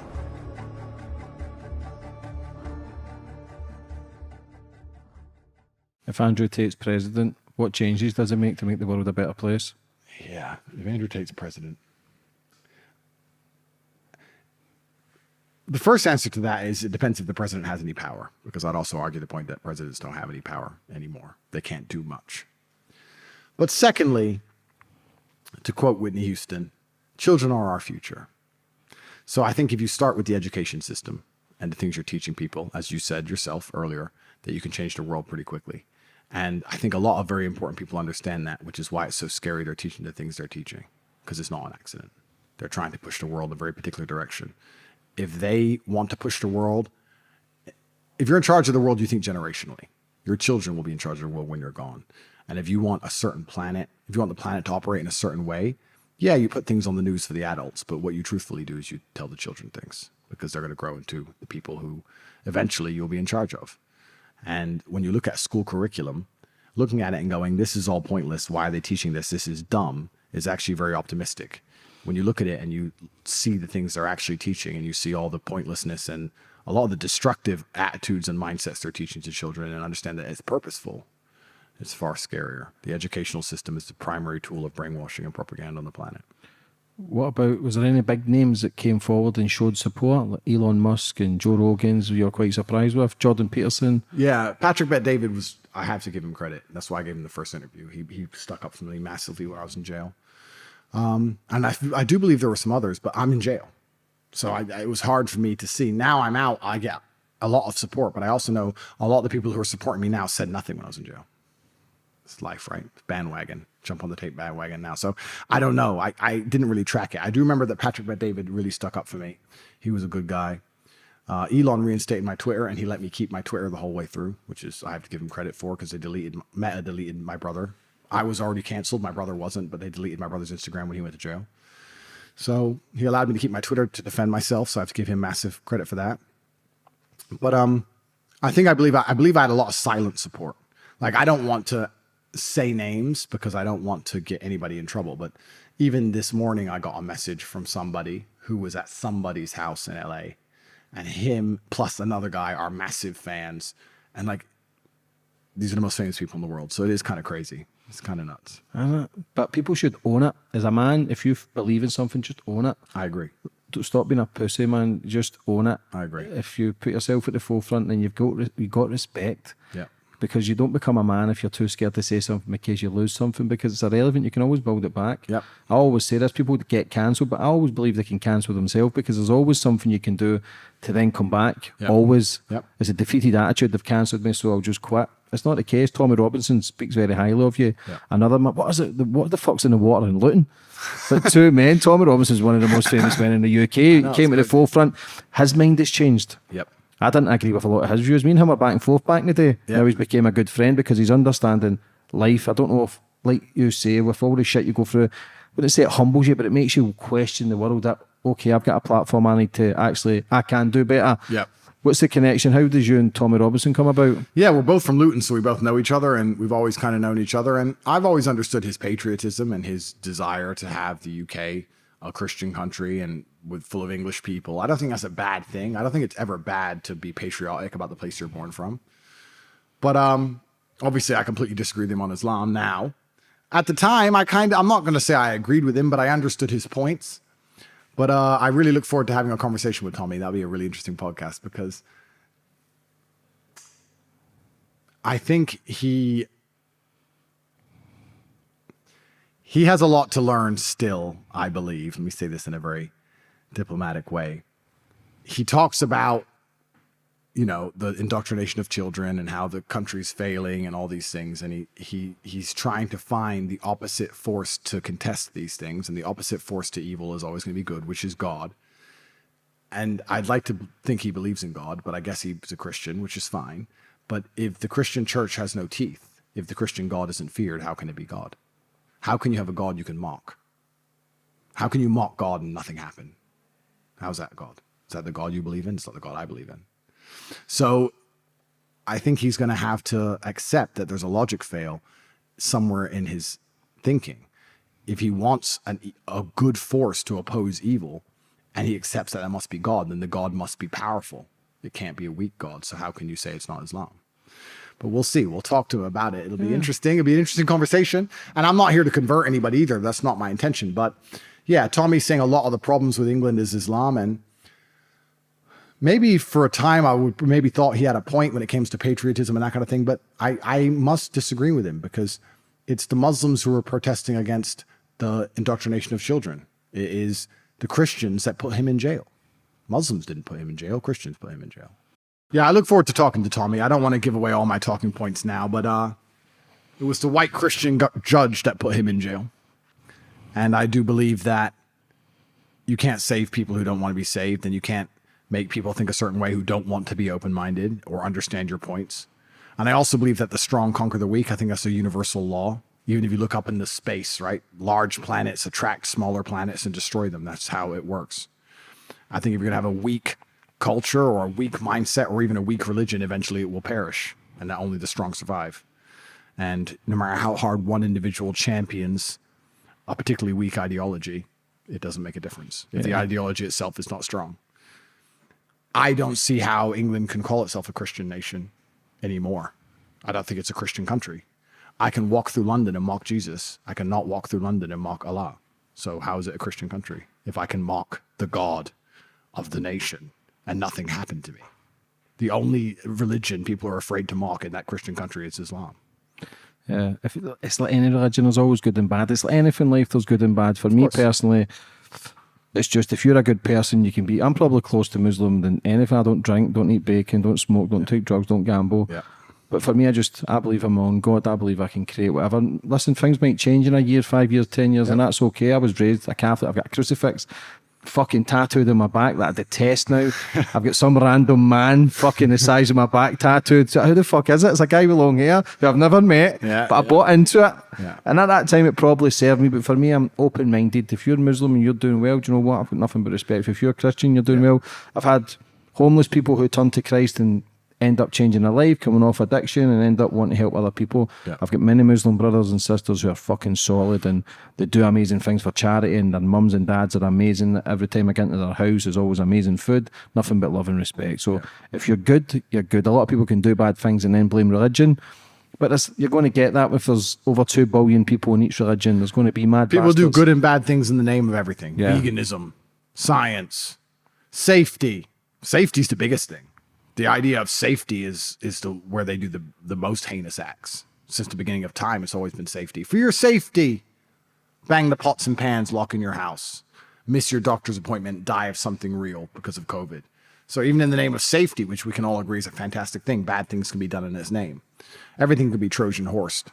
But yeah, I look forward to talking to Tommy. It'd be very interesting. And I don't know Tommy's views on God, and I don't know how he's changed of recent. I haven't seen him in a very long time, but it'd be very interesting to talk to him. And you never know, I might convert him. Maybe that's what's missing in his life.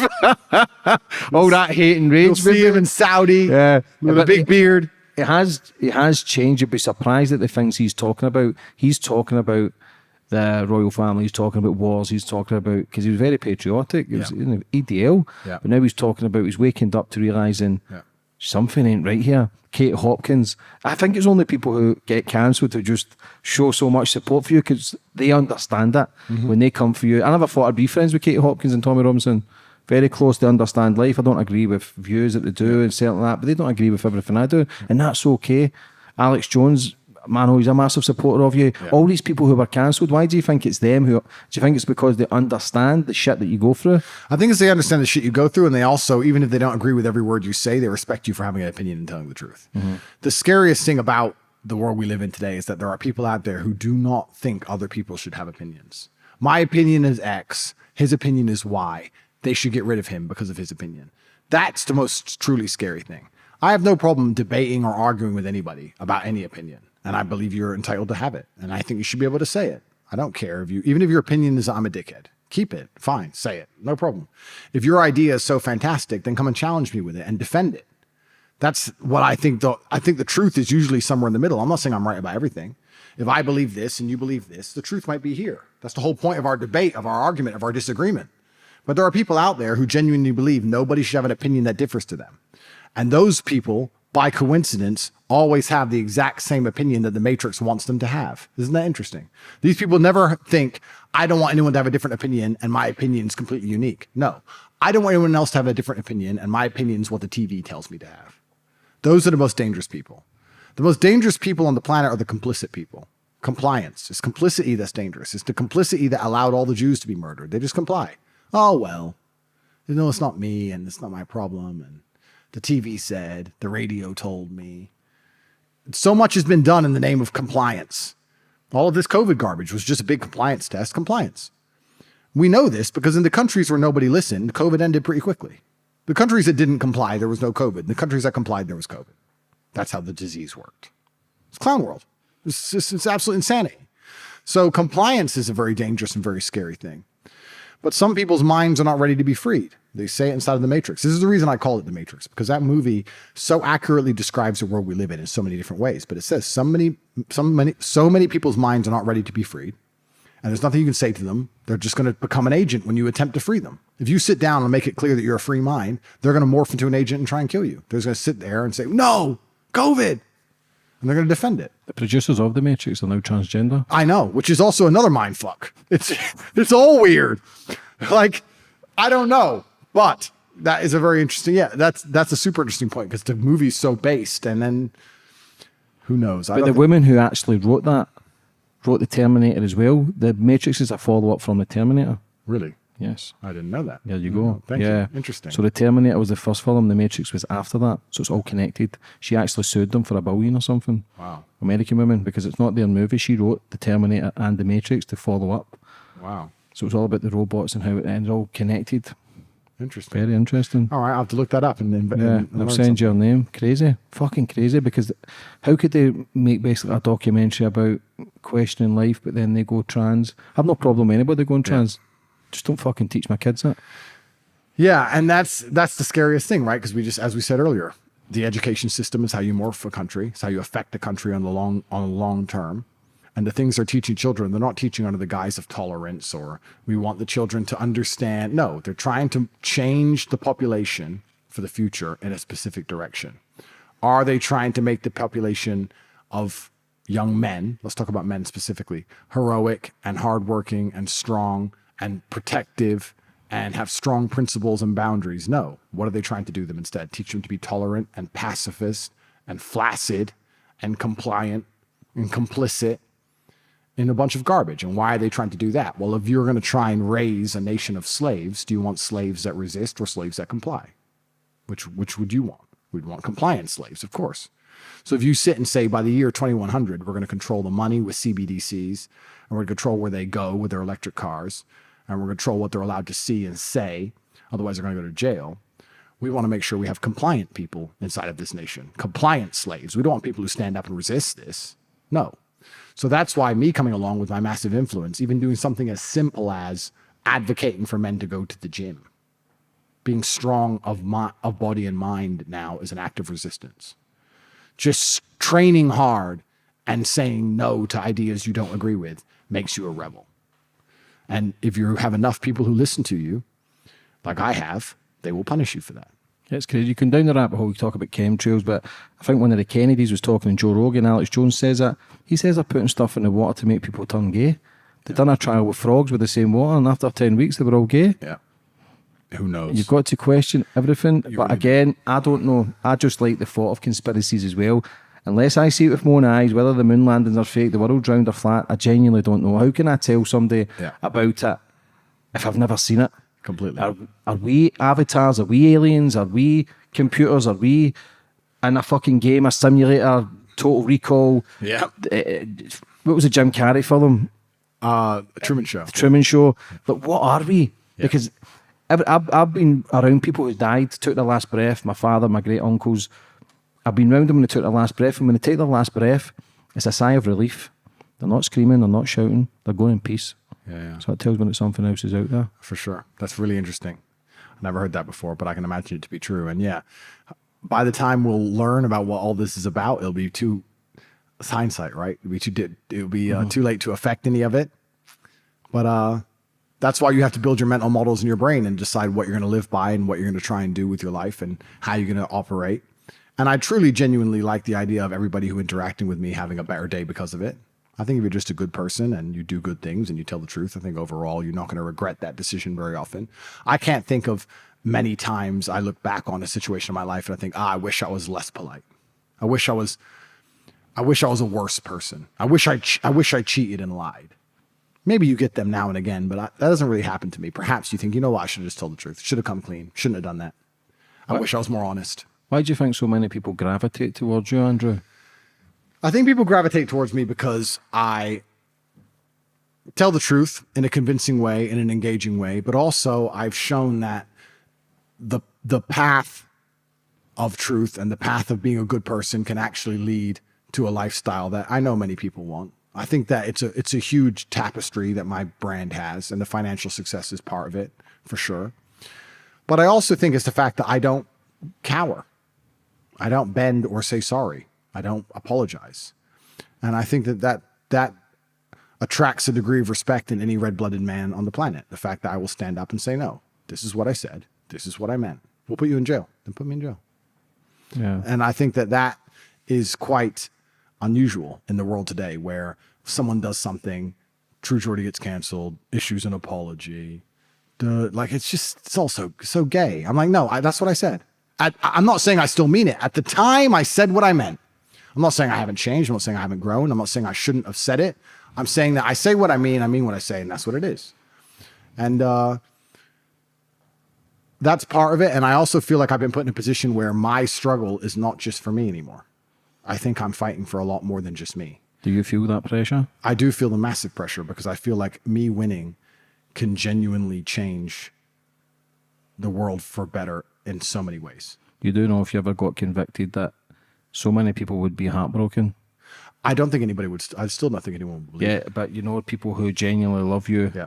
would go, they would question it, and then it would, like, because the pressure, that's the whole world's watching your fucking life. Yeah. Truman Show. Yeah. Watching your life, that pressure is immense. I get a few million watching this a month, and I feel pressure constantly, keep trying to improve and achieve, and if I get lesser views that month, I feel as if I'm not good enough. Imposter syndrome kicks in, insecurities kick in, I'm not good enough. And then I'll try and work hard, and then I get myself all stressed. I'll not sleep for fucking 24 hours. And I don't know if that's to be liked. I don't know if it's a whole host of things. I'm not stupid.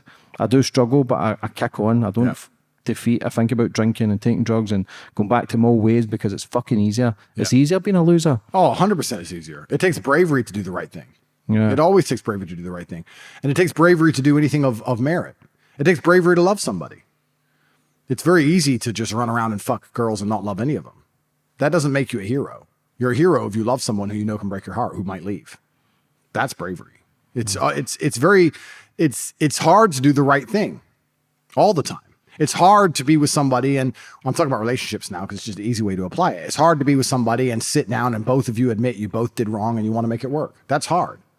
Most people take the opposite. What's the opposite route? Ego? No, I'm perfect and I don't do anything wrong and you do everything wrong. But then what does it lead to in the end? I believe in the end it will lead to misery. I think that's where a lot of people end up. They leave the relationship they have. They think the grass is greener. They get over there, realize it isn't. Try and come back, left, right, boom, misery. Right? What do you think's created us? What is a human? What do you think in your own perspective?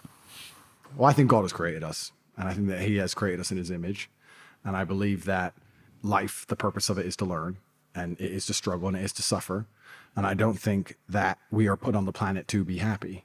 I actually genuinely believe we are put on the planet to learn things and to struggle and to genuinely suffer. I think that life is suffering. And I'm not saying this in a negative way. I think that if you want to be any kind of man of caliber, your life needs to be full of suffering. If you don't have that story of pain, you don't have a story at all.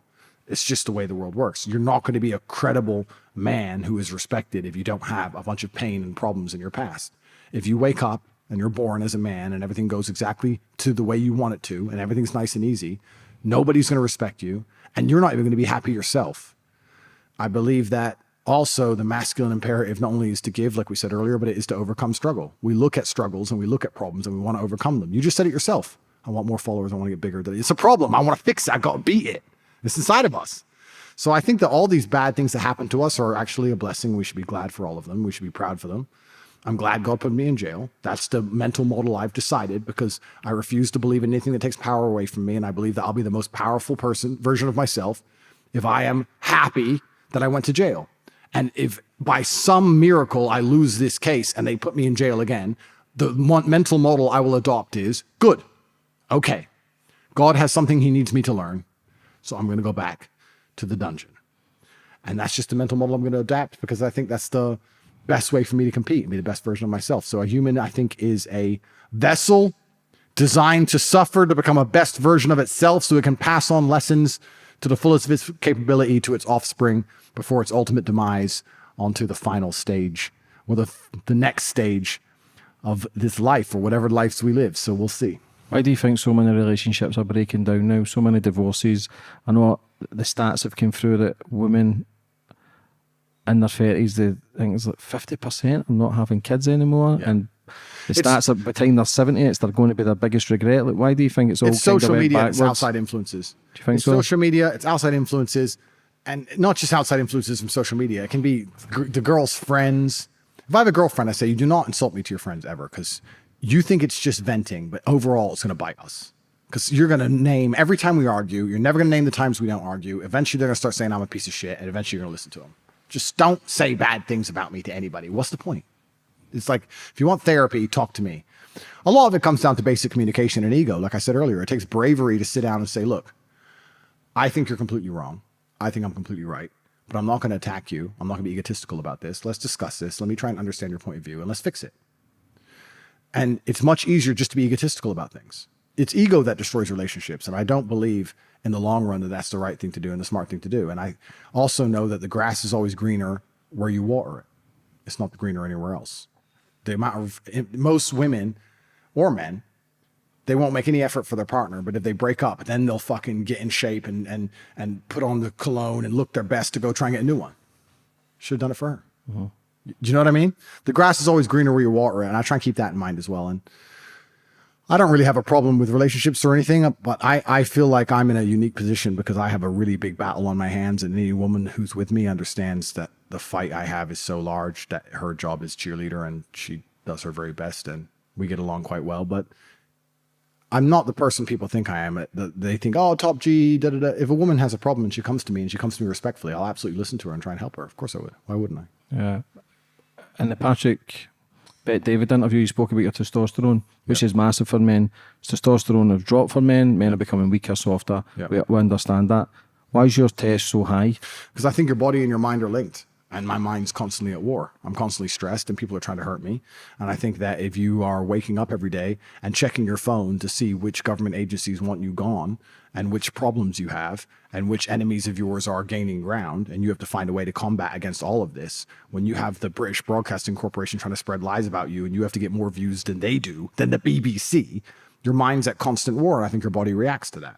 I think if you constantly feel like you're in a fight, then your body's going to react. Why would your body not give your mind what it believes you need? If you live a soft life or an easier life, it'll probably go down. But if you live a hard life, it'll probably shoot up. And I guess it's just a reflection of the lifestyle I live and the way my mind is operating and the pressure I'm under and the stress I'm under. And that's also the reason it's dropping overall as a whole is not just because lives are getting easier. It's also because of the mental models they're instilling inside of men and children, like we're saying. We're not teaching them to fight back against their enemies, which would lead to an increase in testosterone. We're teaching them to just collapse and comply and be complicit with their enemies, which does the absolute opposite. It reduces it. So a lot of it, I believe, is mindset. I believe it's just mindset. My mind is at war, so my body is ready for war. Rumble, that stood behind you, it's had your back. You just done a live there, over 500,000, unbelievable numbers. How big have they been in your life the last few months? I have to give credit to Rumble. I really do believe that they're one of the last bastions of free speech on the planet. When they supported me, Twitter didn't even exist, or Twitter was still fully left psycho.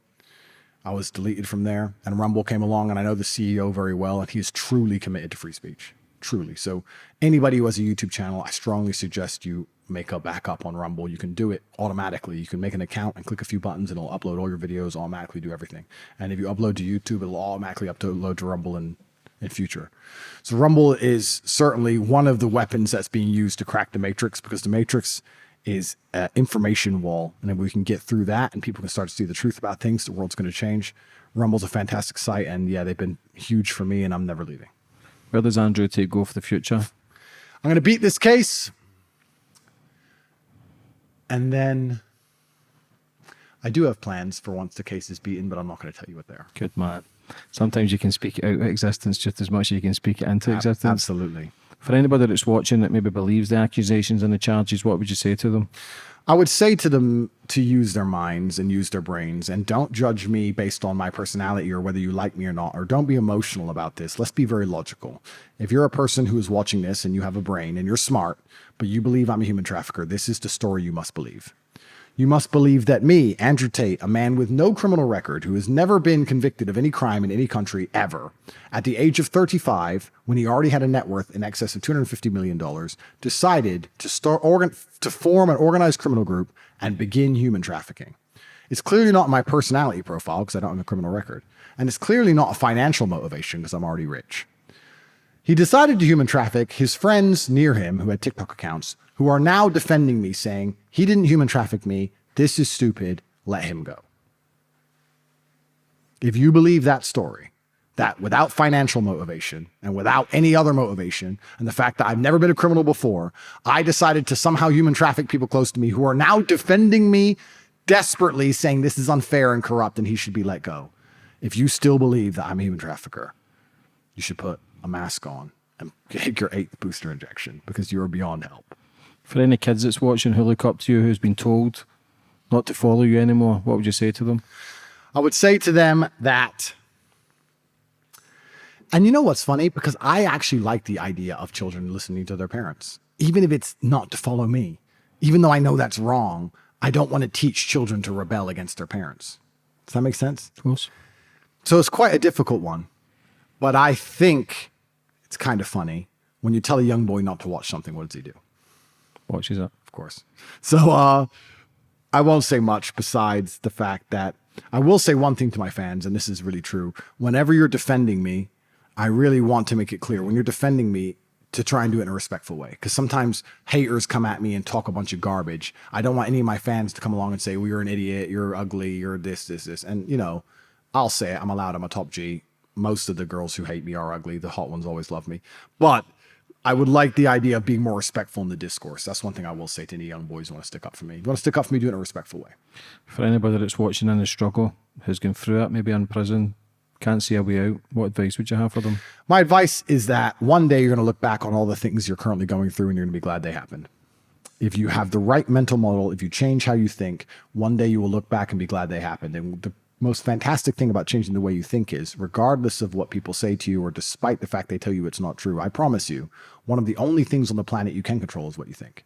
You can't control the weather, can't control other people, can't control if your heart stops. You can't even keep it beating. But you can control what you think. I'm not saying it's easy, but it can be done. And if you change the way you view things, you change the perspective, you'll be happy that it's happened to you.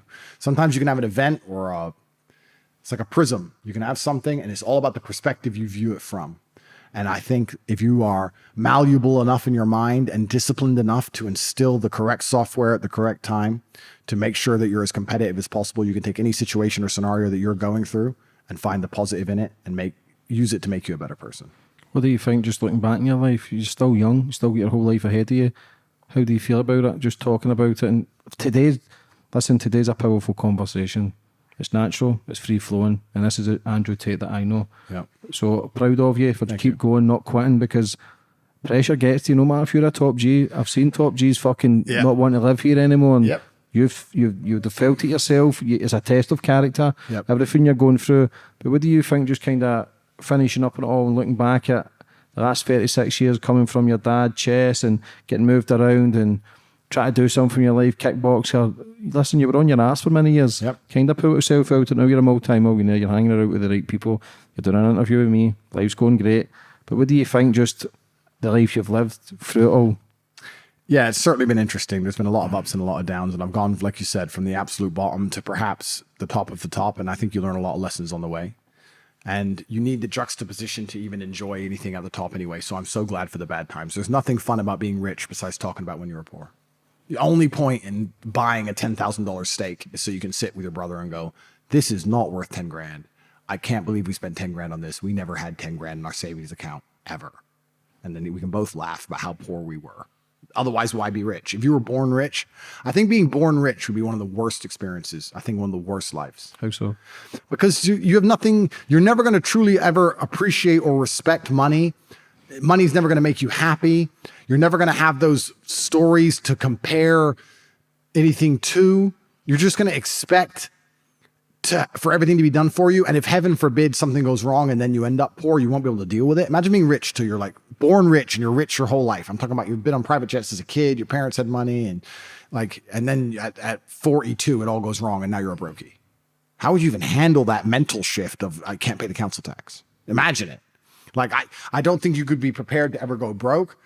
I don't think you'd appreciate anything. If you look at all these rich kids who go to these rich schools or these politicians' kids or whatever, they're all drug addicts. They're all weirdos. It's just, I don't think it's a healthy mind model to be born and just be spoiled. What do they say in the Matrix? They say the reason we have recreated the world at the end of 1999, the first Matrix was a utopia and the human mind rejected it. When we made everything perfect, you didn't want it. The human mind rejected it and you wouldn't listen. We had to give you all this struggle and all these problems for you to accept the programming. I think it's the same. If you were born rich, I think it'd be an awful existence. I don't think you'd ever, what are you struggling for? What are you working for? What are you striving for? For what? You don't, and I think a man is different when he gets to that position where he has no safety net and he has to pull it off. You've been there, I've been there. I have to pay the rent. I have to pay the rent, let me borrow from dad. I have to pay the rent, let me borrow from dad. No, like I have to, tomorrow I need $2,000. Today I have fucking zero. There's nobody I can borrow from. And that's a small example. There's been much bigger examples. I don't want to send a podcast. You're a different kind of man when you've had to pull it off and you've suffered the consequences of failure, or you find a way to pull it off. It's not the same if you just call daddy, is it? Last question. What's the biggest life lesson you've learned? You're 36 years on this planet. It's a really good question. Biggest life lesson. Good or bad? Yeah. I'm not sure because it's such a interwoven tapestry. It's a web, right? It's hard to say. However, I'll quote my father. That's what I'll do. My father said, I allow manipulation to find out where my enemy wants me to go, and then I use my mind to break the trap and punish the perpetrators.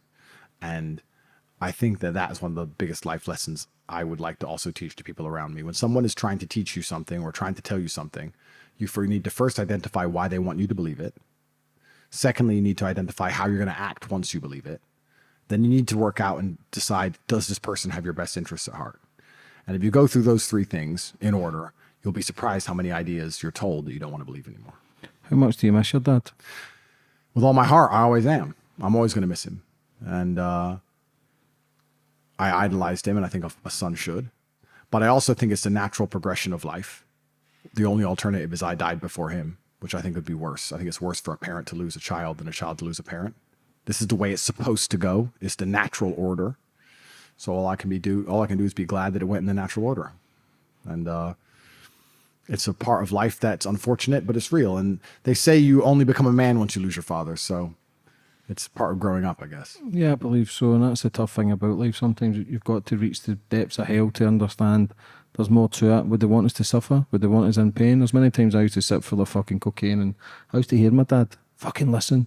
I used to go, what the fuck? That's good stuff, that. But I just hope somewhere everything I do is in honour of his name, and I'm always posting about him. Sometimes it can be a bit fucking depressing, but I just want him to know if he can hear me, if he can see me, somebody's guiding me, I feel protected, and everything I do is to go, I knew you could do it, son. And that's why you had sons, especially in the olden days, maybe not so much anymore, but in the days of old, the reason you had sons was Andrew, son of Emery. You were the continuation of your family name. That was the whole point of it. The reason I am here is to continue my father's name, and the reason you're here is to do the exact same thing. And we're doing that. We're here at this table. Millions of people are going to watch this. We're honoring our fathers. There's nothing more they could expect of us. We're doing exactly as a son should do, and I hope my son does the same thing. Andrew, would you like to finish up on anything? I just want to say a massive thank you to all the world who is supporting me. The support does mean a lot. It is refreshing to understand that nobody believes this garbage. I'd like to ask people to go to my website and sign up for my free newsletter because I give a lot of information out about my upcoming case and what's happening. You can go to cobratate.com and sign up for the newsletter. It's completely free.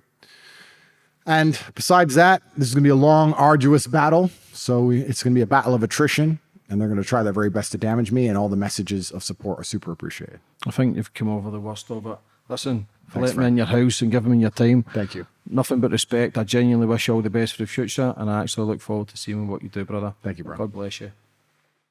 If you understand that it is information which is going to change your life, then it's extremely important you get hold of the right information. I have a completely free email list, which I strongly recommend you join, available at cobratate.com.